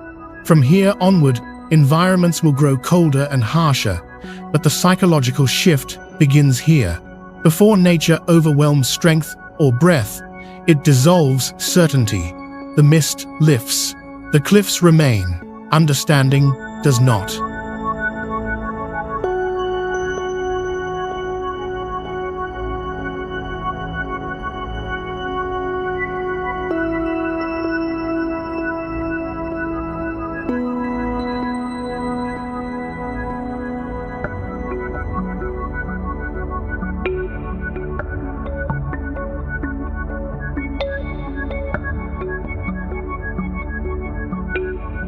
After landscapes where height, silence, or abstraction destabilize the body and mind, the journey reaches a different boundary, one where danger is not avoided, but confronted and restrained. At Leshan, the threat is water. Here, the Min, Dadu, and Qingyi rivers converge, forming one of southwestern China's most violent junctions. Currents collide. Sediment thickens the flow. Seasonal floods once turned this meeting point into a lethal corridor for boats and settlements alike. The response was not retreat, it was intervention.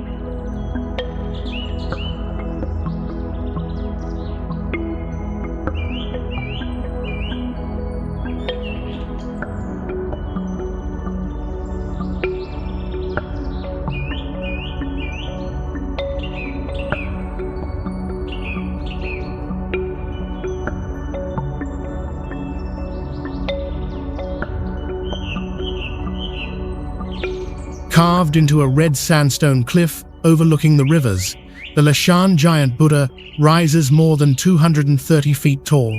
It does not stand beside the water, it faces it, feet planted at the edge of the current, hands resting calmly on massive knees. The figure confronts the flow through stillness alone. This is not a monument to awe, it is a monument to control.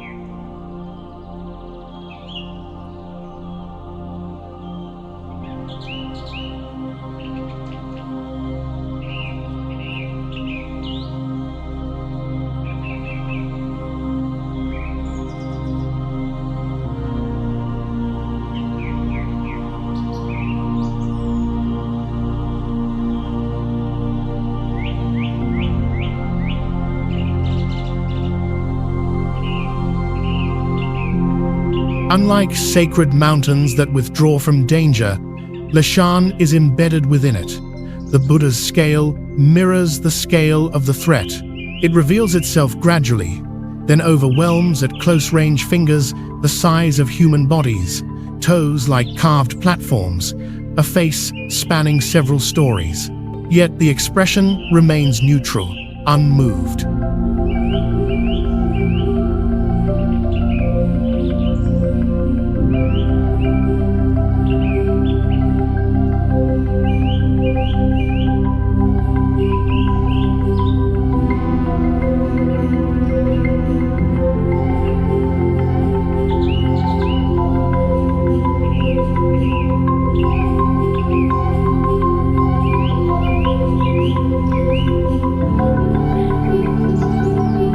The statue's origin was practical before symbolic. In the 8th century, a Tang dynasty monk initiated the carving, believing that removing stone from the cliff would calm the rivers. Whether through faith or engineering, the effect was real. Excavated rock altered flow patterns, reduced whirlpools, and improved navigation. Faith and geomorphology converged.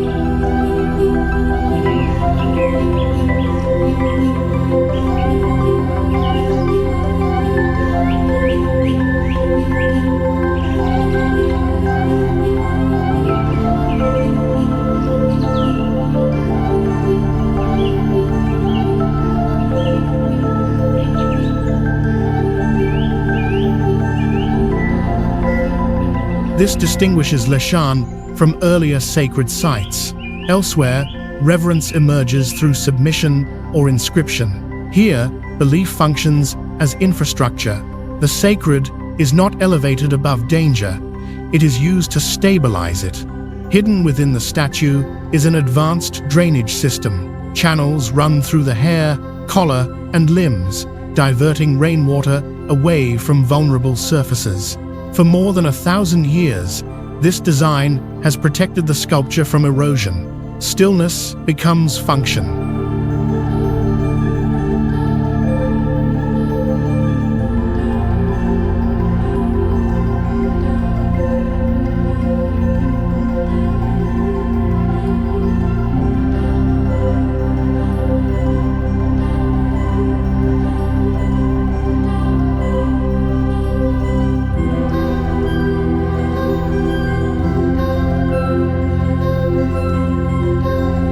Standing before the Buddha, scale reverses expectation. The rivers below feel compressed, almost contained, while the figure remains unmoving. Boats pass at its feet like brief disturbances. Sound rises, then dissipates against stone. Time behaves differently here. Leshan clarifies hierarchy. Water moves. Humans move. Stone does not. In a journey defined by instability, this fixed reference is rare, but control is not absolute.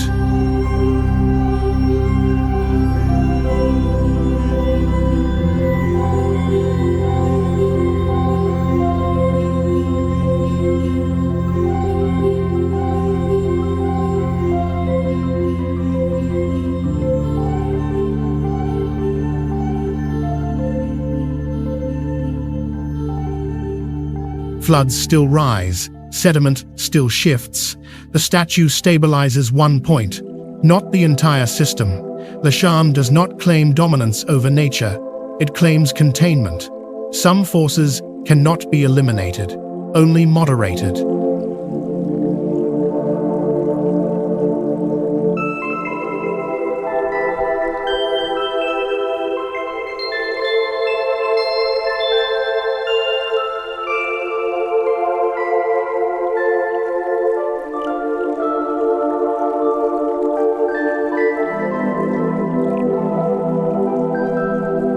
Leshan marks another shift in the journey. Earlier boundaries stripped away human agency. Here, agency returns, but only through alignment of belief, labor, and patience across generations. The carving took nearly a century. Its effect has lasted over a millennium. This is not harmony, it is balance under pressure.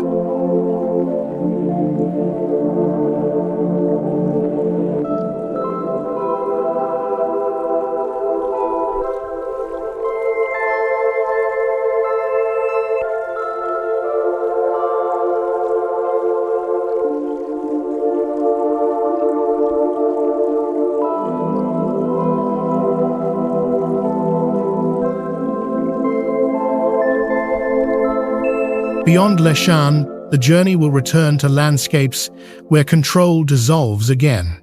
But here, briefly, humanity stands directly in nature's path, holding the line with stone, belief, and time. The river flows on, the Buddha remains.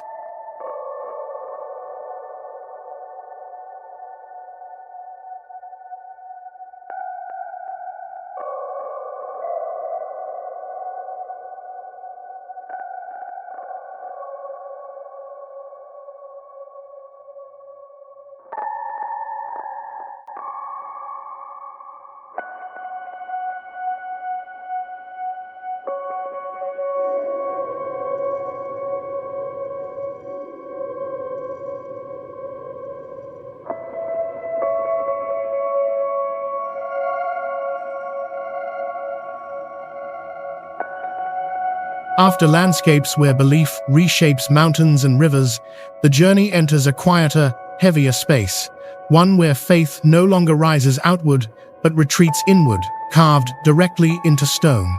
At the Yungang grottos, sacredness is not placed upon the land, it is excavated from it. Here, the mountain does not host temples, it becomes one.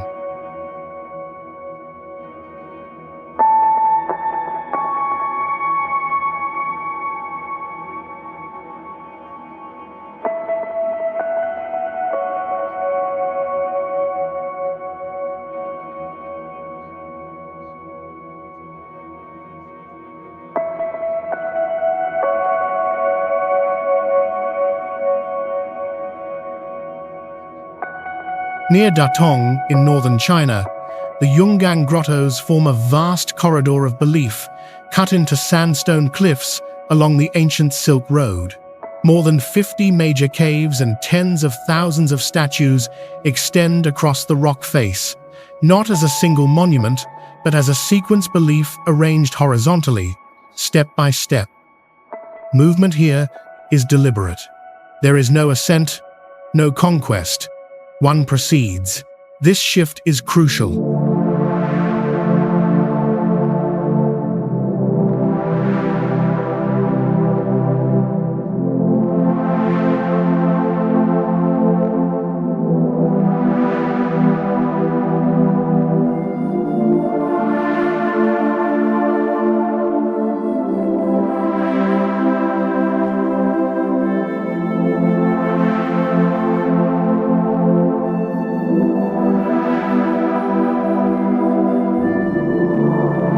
Unlike sacred peaks defined by effort, Yungang removes physical struggle.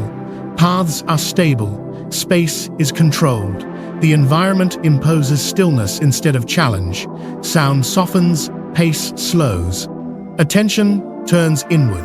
The land stops testing the body and begins addressing the mind. The earliest caves contain colossal Buddhas, some over 50 feet tall, seated directly within the cliff. Their forms are simplified, their expressions distant. They do not invite intimacy, they establish scale, reminding the viewer of distance between human time and spiritual continuity. Stone absorbs emotion.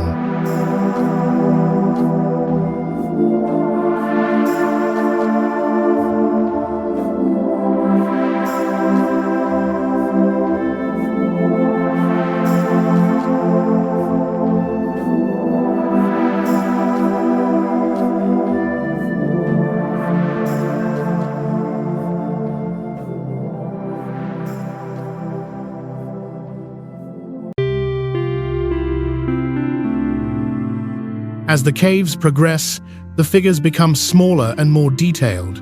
Faces gain expression. Robes acquire folds. Styles shift as Buddhism adapts across centuries. Faith evolves without erasing its earlier forms.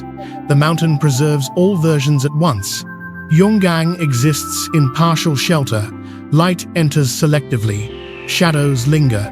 Details appear and disappear with angle and time. Nothing reveals itself fully. Perception fragments. This fragmentation is intentional.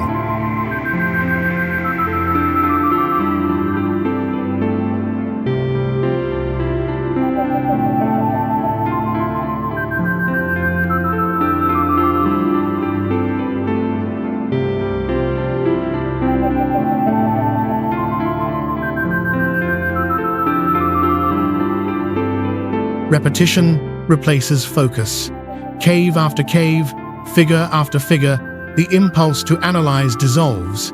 Meaning accumulates through density. The mind releases the need for conclusion. Stillness replaces interpretation.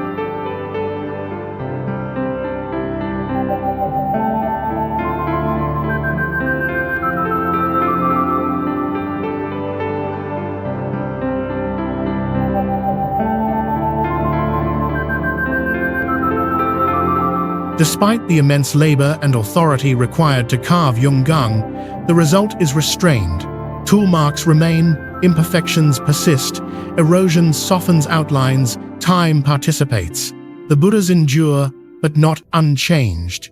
Sacredness here is not permanence. It is endurance without control.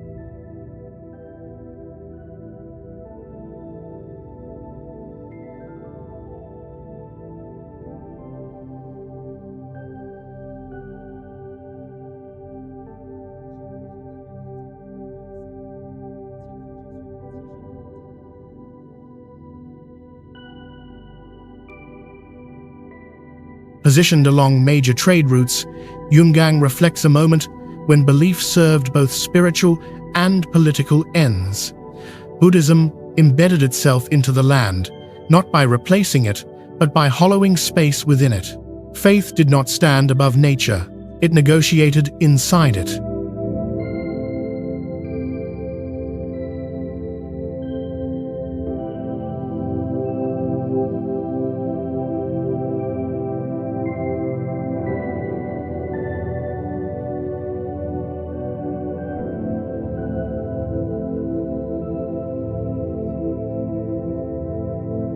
Walking through Yungang, the atmosphere is heavy but quiet. Centuries compress into a single corridor. Voices lower, movement slows. No signs demand reverence. The stone does. Yungang marks a boundary. Humans shaped the mountain, yet never escaped time, erosion, or material limits. The mountain accepted the carving, but did not yield itself.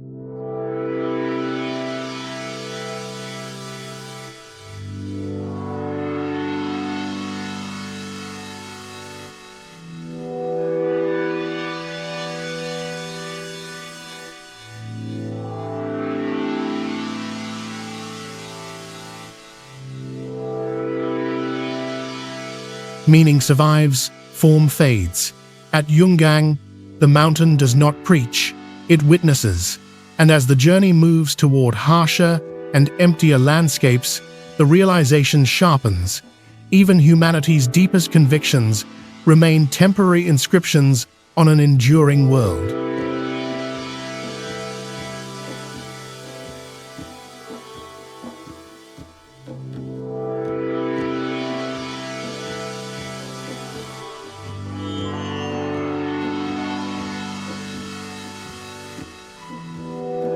The corridor ends, the stone remains, and the journey continues toward places where even carving is no longer possible.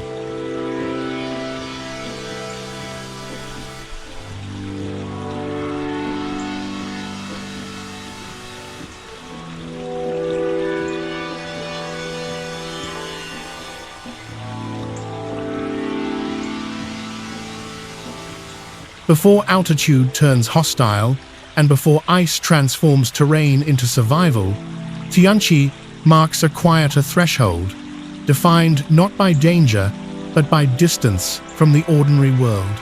Here, nature does not confront the body.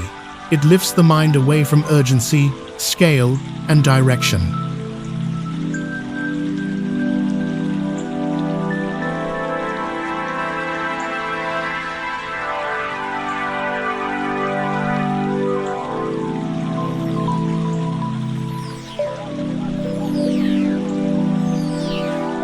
Tianqi Heavenly Lake rests high in the Tian Shan Mountains of Xinjiang at roughly 6,400 feet. Encircled by snow-capped peaks, it fills a glacial basin carved long before human presence. The water lies unnaturally still, reflecting sky and mountain so clearly that above and below begin to merge.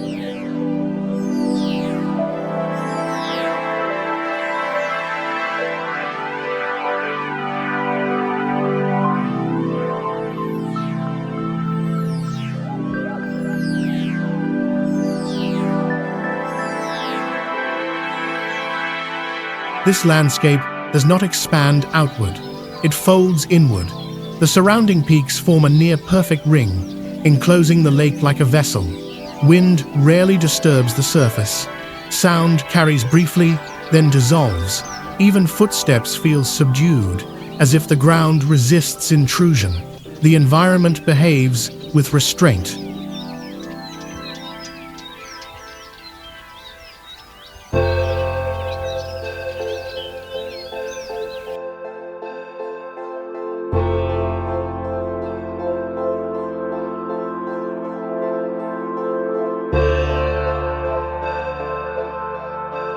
Water here does not rush or fall, it holds. In summer, deep blues and greens mirror forested slopes.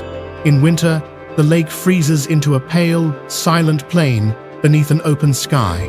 Change is total but unhurried. Time feels suspended rather than slowed.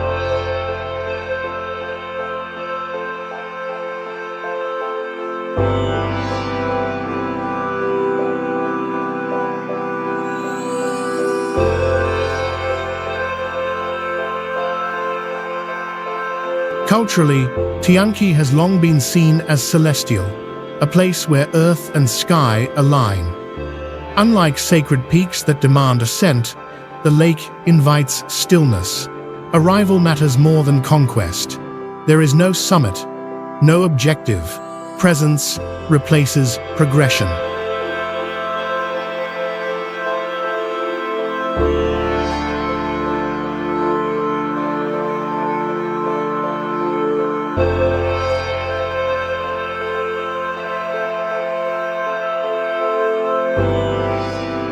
Visitors often describe a subtle shift.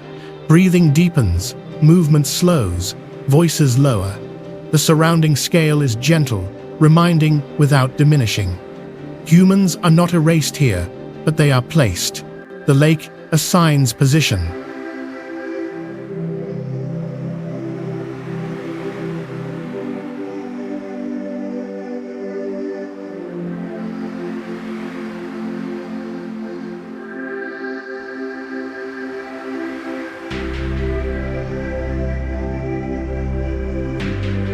Tianqi offers clarity without instruction. Everything is visible, yet nothing explains itself. The water reflects, but does not interpret. The peaks surround, but do not direct. Form exists without narrative. Nature remains present, but understated.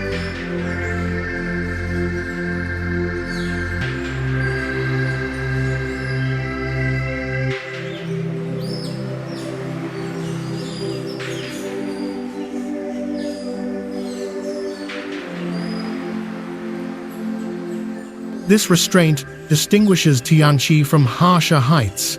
The air thins, but does not punish. Cold exists, but does not attack. Isolation is real, but not absolute. The world feels distant, yet reachable. It is a pause before escalation.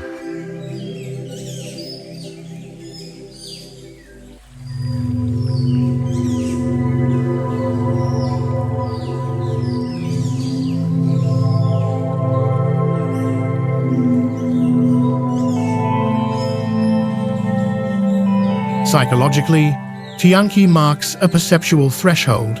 Beyond it, oxygen will thin, and landscapes will demand adaptation. But here, the body still functions normally, while the mind begins to loosen its grip on familiar reference. Tianqi does not challenge survival, it challenges relevance.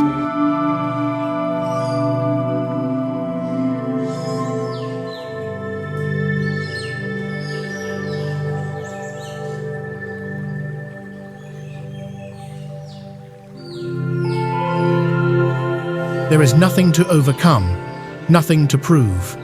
The lake responds only to light, weather, and presence. Any meaning that appears originates within. The calm is deceptive.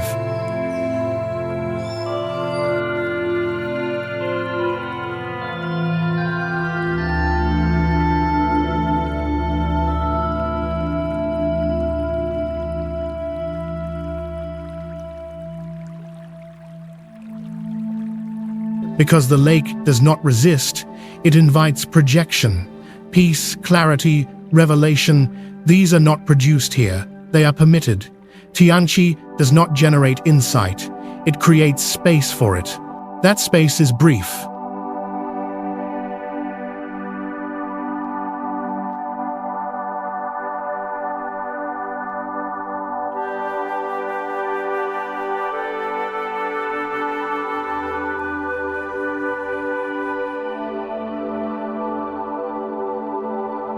Beyond the lake, the Tian Shan rises colder and less forgiving.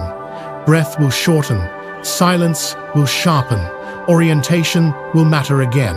But here, for a moment, the world holds still.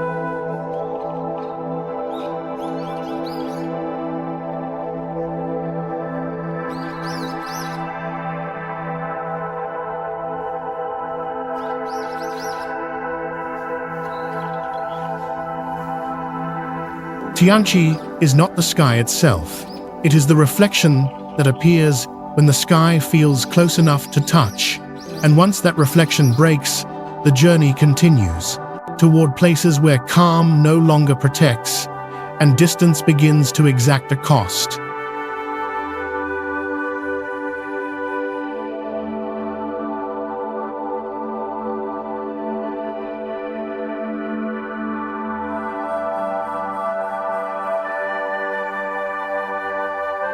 Before altitude thins the air or deserts erase reference entirely, there exists a landscape where orientation fails more quietly. At the stone forest of Yunnan, the boundary is not height, exposure, or isolation. It is repetition. The land does not overwhelm by scale, it overwhelms by sameness.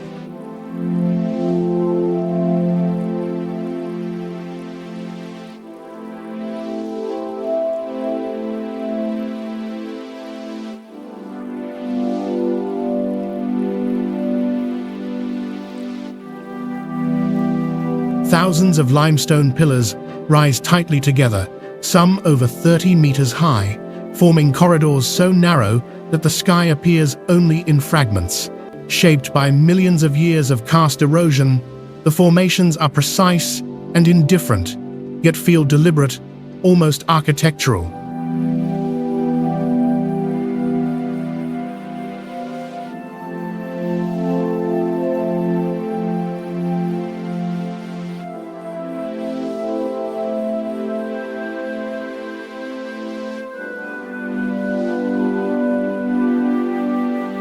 From above, the forest appears orderly. From within, that order collapses. Paths twist, split, and loop back without warning. Each turn looks familiar, not because it is known, but because nothing stands out. The eye searches for landmarks and finds only variations of the same form. Stone walls pressing in from every side.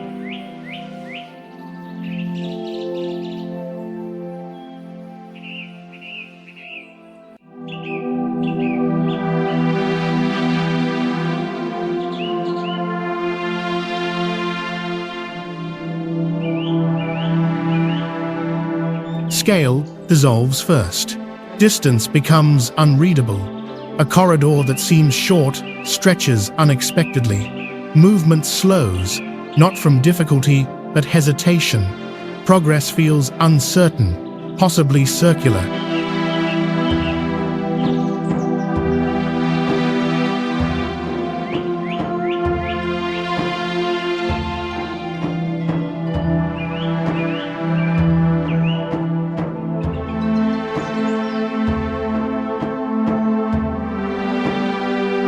Here, direction becomes a memory problem rather than a spatial one. Sound reinforces the effect. Voices echo back distorted or misplaced. Footsteps vanish quickly. Space feels shallower than it is.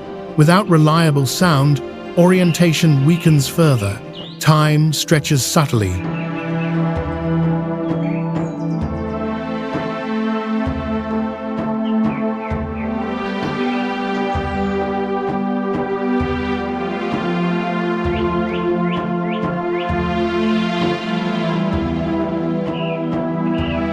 Fatigue arrives without exertion. The forest does not exhaust the body, it exhausts attention.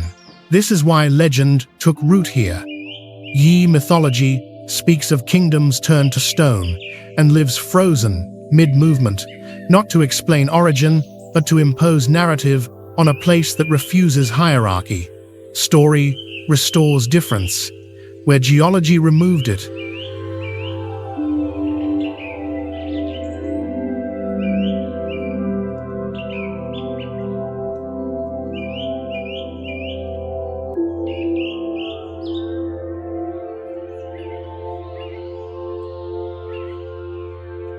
What makes the stone forest especially destabilizing is its intimacy. The walls feel enclosing, almost protective. Wind is minimal. The environment appears safe, and largely is. The danger lies elsewhere.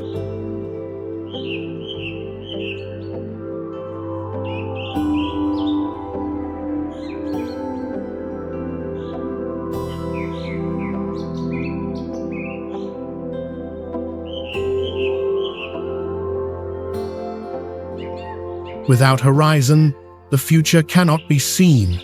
Without landmarks, the past cannot be trusted. Wrong turns rarely feel wrong until recognition comes too late. Disorientation accumulates quietly.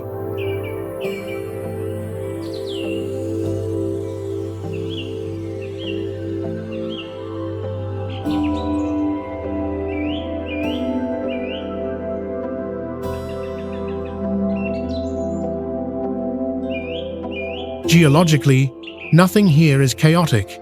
Cognitively, everything is. The mind seeks contrast and endpoints. The forest offers none. It is structure without context.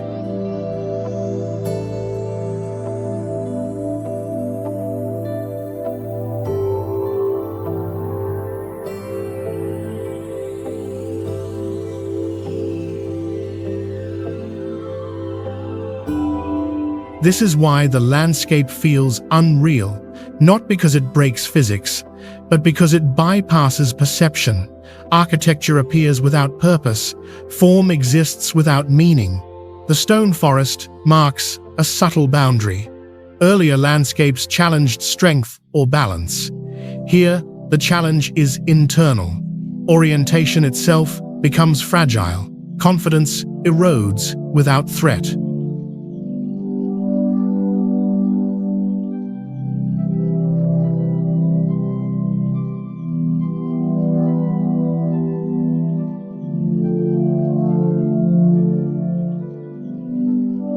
The land remains passive, but the mind does not. Relief comes only upon exit, when sky opens, distance returns, and hierarchy is restored. And in that contrast, the lesson becomes clear.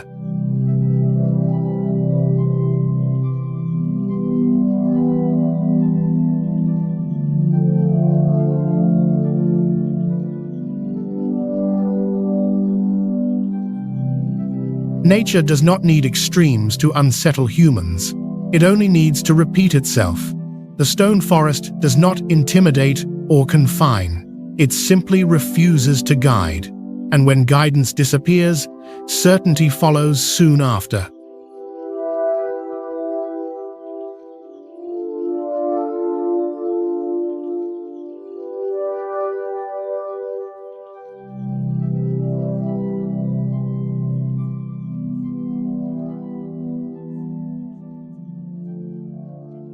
After forests dissolve orientation and stone fractures perception, the journey reaches a harsher boundary defined not by illusion or silence, but by exposure. At Mount Hua, danger is not hidden or gradual. It is immediate, structural, and absolute.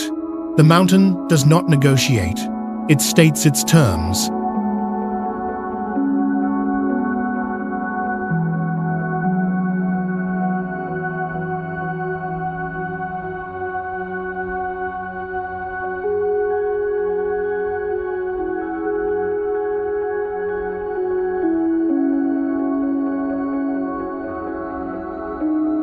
Rising abruptly from the Shanxi Plains, Mount Hua is a granite massif carved into sheer ridges, vertical walls, and knife-edge paths.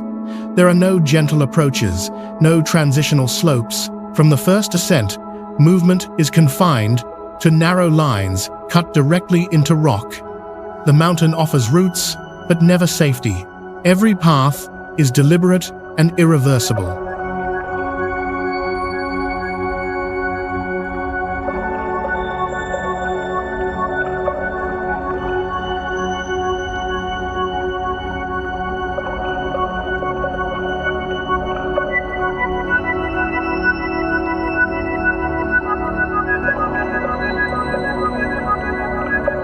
As one of China's 5 great mountains, Hua holds deep Taoist significance. But unlike sacred peaks that invite reflection, Mount Hua enforces presence through consequence. Reverence here is physical. The terrain strips away distraction and hesitation, leaving only attention. Exposure is constant.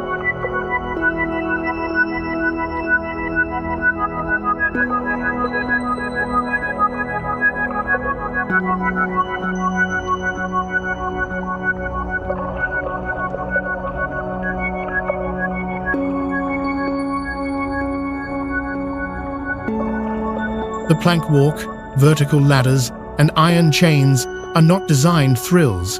They are adaptations to a landscape that offers no space. There is no ground wide enough for stairs, no ledge broad enough for comfort. Humans cling because there is no alternative. Height is never abstract. It is continuous.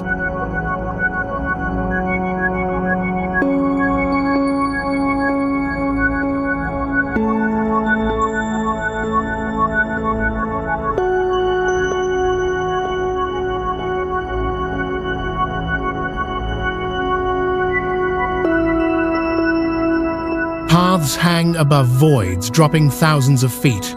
There are no railings, only chains fixed into cold granite. The mountain provides no redundancy. Balance and grip are not precautions, they are requirements. This is not fear as spectacle, it is fear as discipline.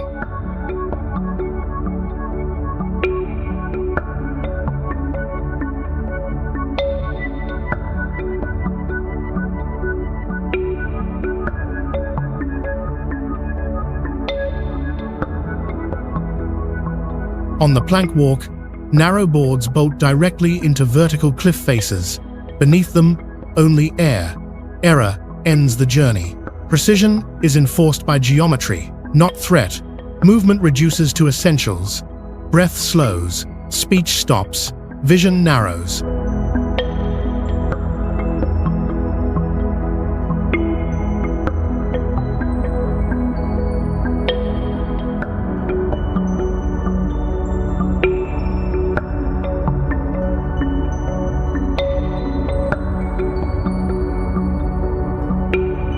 Unlike environments shaped by weather, Mount Hua's danger does not fluctuate.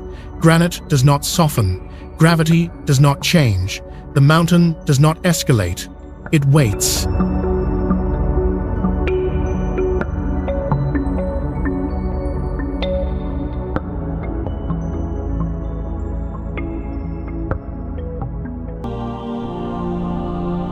This permanence defines its spiritual weight. In Taoist thought, alignment requires surrender. At Mount Hua, surrender is literal. The mountain removes any illusion of control, testing not courage, but honesty.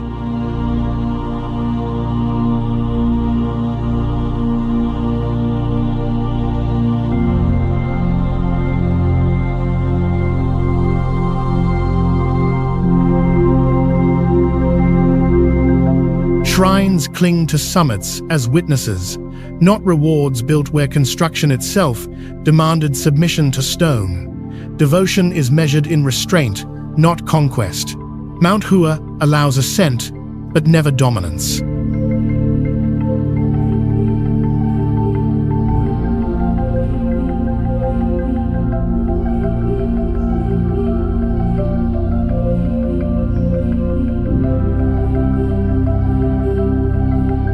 What sets Hua apart is clarity. Deserts disorient, forests confuse, ice deceives. Mount Hua is exact. Every risk is visible, every consequence immediate.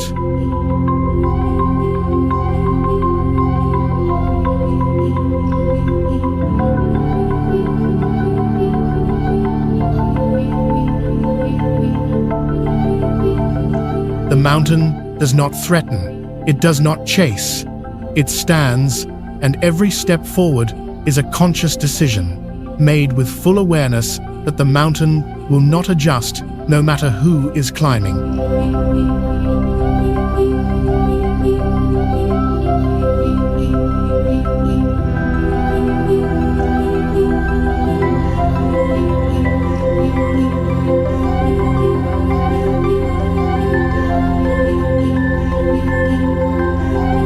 After landscapes that distort perception, silence, and exposure, the journey reaches a threshold where reality itself begins to thin. On the Tibetan plateau, the boundary is no longer defined by terrain alone. It is defined by absence of oxygen, of scale, of reference, of familiar mental rhythm.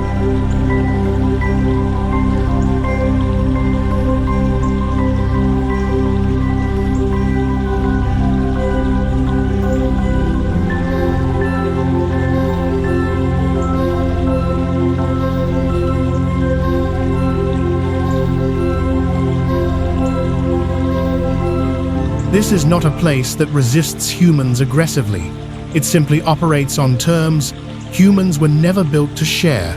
Averaging over 13,000 feet in elevation, Tibet is the highest and largest plateau on Earth. The land stretches outward in vast, uninterrupted plains, broken only by distant mountain chains that appear close but remain hours away. The sky dominates the frame, Horizon lines flatten. Depth perception weakens. Distance loses meaning. Here, scale dissolves.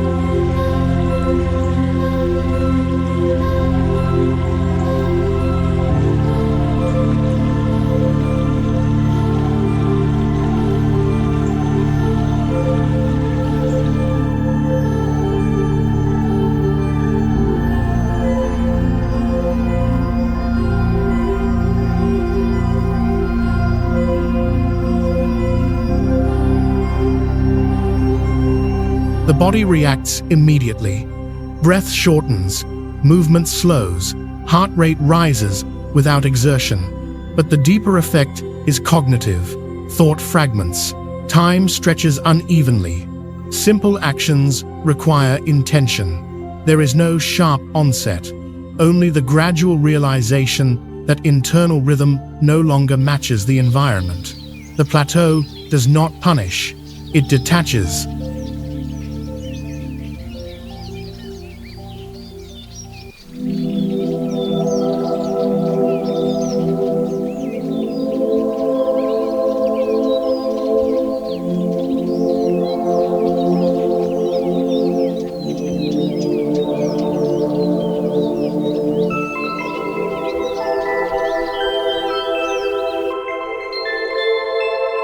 Unlike mountains that compress movement into narrow paths, Tibet opens endlessly. Visual anchors are scarce, trees and structures are rare, wind moves unobstructed for miles. Light reflects harshly off stone, salt, and snow, flattening contrast and erasing shadow. The world begins to feel static, vast, bright, and strangely depthless. Reality loosens.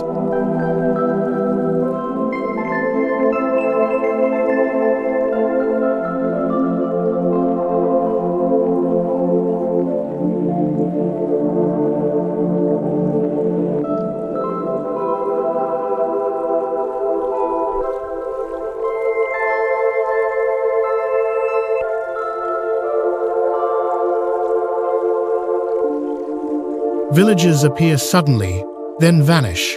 Monasteries sit isolated against open ground, not elevated for dominance, but balanced within emptiness. Roads run straight for hours, inducing a trance where motion feels disconnected from progress. This is a landscape without feedback.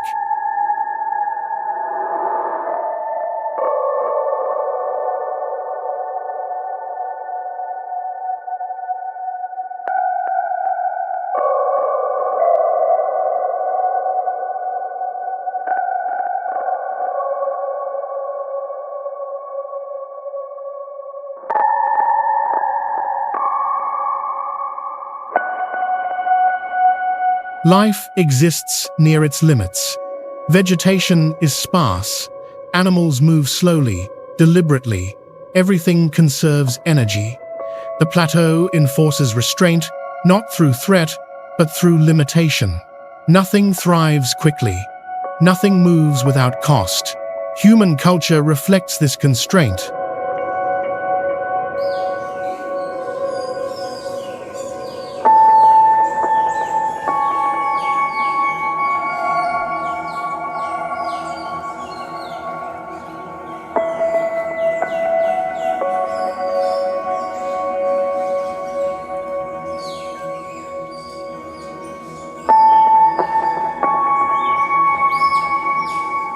Tibetan spiritual traditions emerged not from abundance, but from exposure to vastness. In such space, the self feels unstable. Identity loosens. The boundary between inner thought and outer world blurs. Rituals emphasize breath, repetition, and stillness, not to transcend, but to stabilize awareness. Belief becomes a survival structure.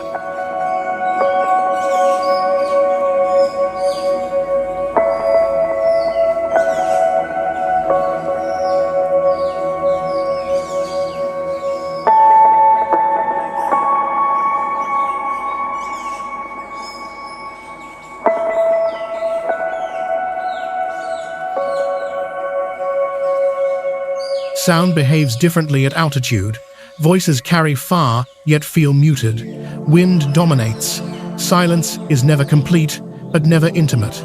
It stretches outward, diffuse, impersonal, a persistent sense of being observed by land, sky, or time itself settles in. This is why the plateau feels unreal.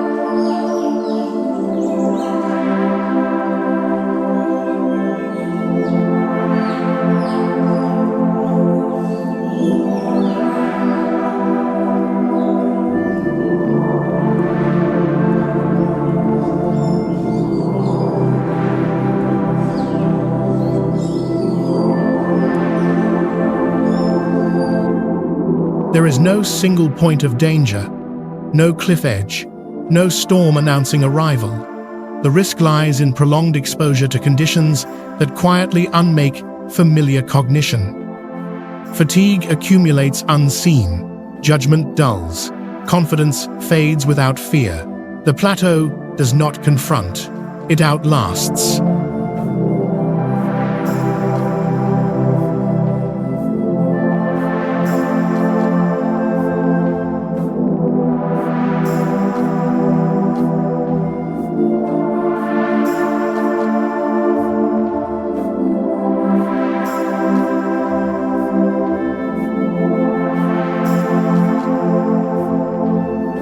Travelers often report a paradoxical calm, followed by disorientation.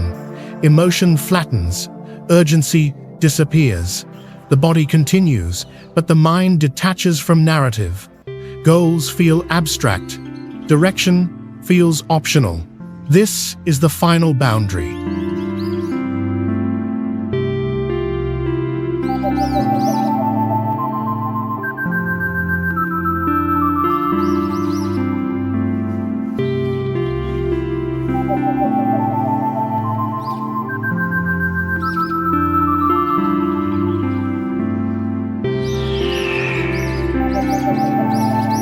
Beyond it, human frameworks progress, achievement, even meaning lose relevance.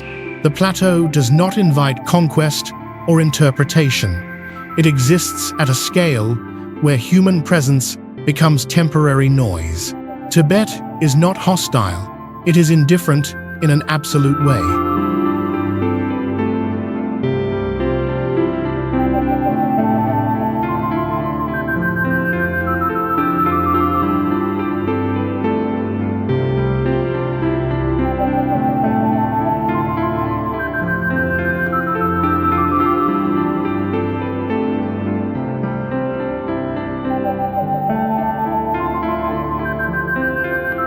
Not mystical, just stripped of assumptions that define ordinary reality.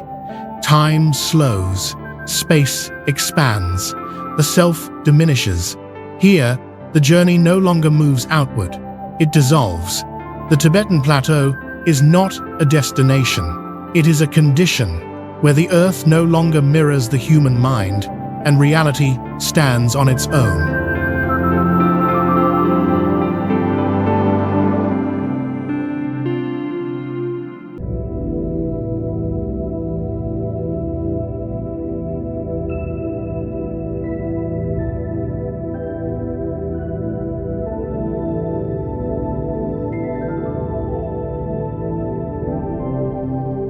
The journey does not end with collapse, danger, or triumph. It ends with something quieter and far more difficult to accept. At the final boundary, the world does not resist humanity. It does not challenge, threaten, or respond. It simply continues without reference to us.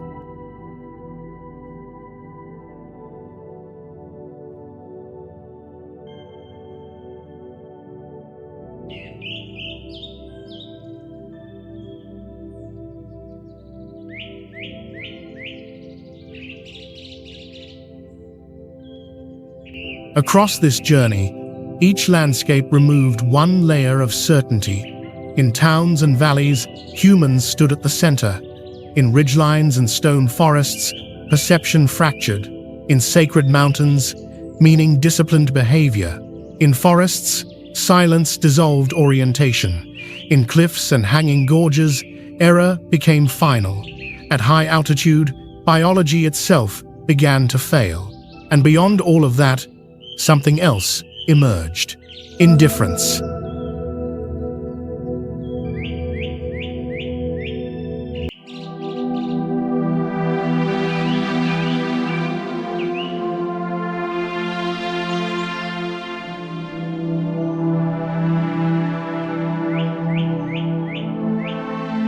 On the plateau, among ice fields and sacred lakes, the environment no longer tests anything. There is no escalation, because escalation implies opposition. There is no reward for endurance, because reward implies acknowledgement. The land does not care how far one has come, or whether one is present at all. This is not defeat, it is scale.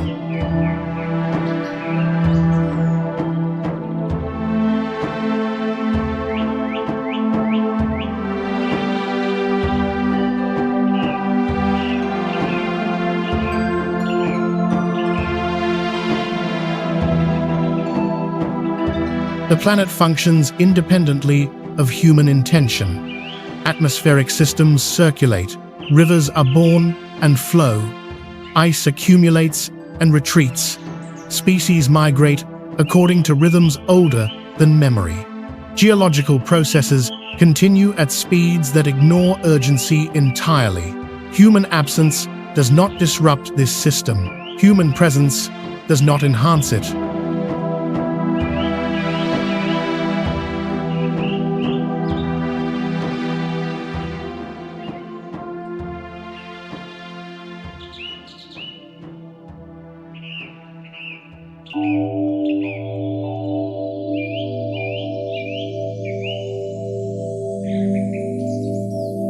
Seen from this perspective, the journey reshapes itself. The mountains were never obstacles meant to be conquered.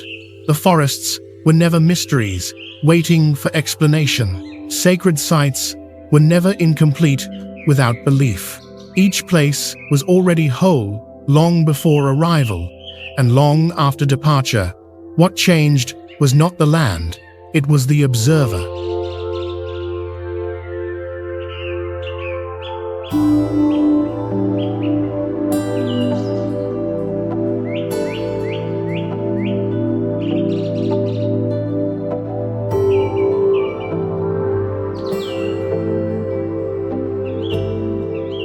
Human relevance, it becomes clear, is conditional. We exist comfortably only within narrow bands of pressure, temperature, oxygen, and stability. Step outside them, and the world does not adapt, it does not bend, it does not compromise, it does not need to.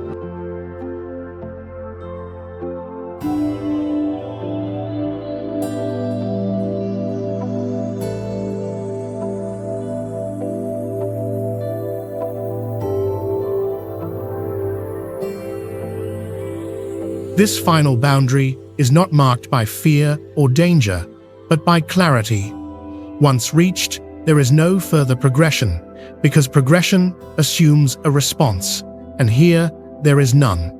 Nature does not oppose us. It does not judge us. It does not require us. We are not rejected. We are simply unaccounted for.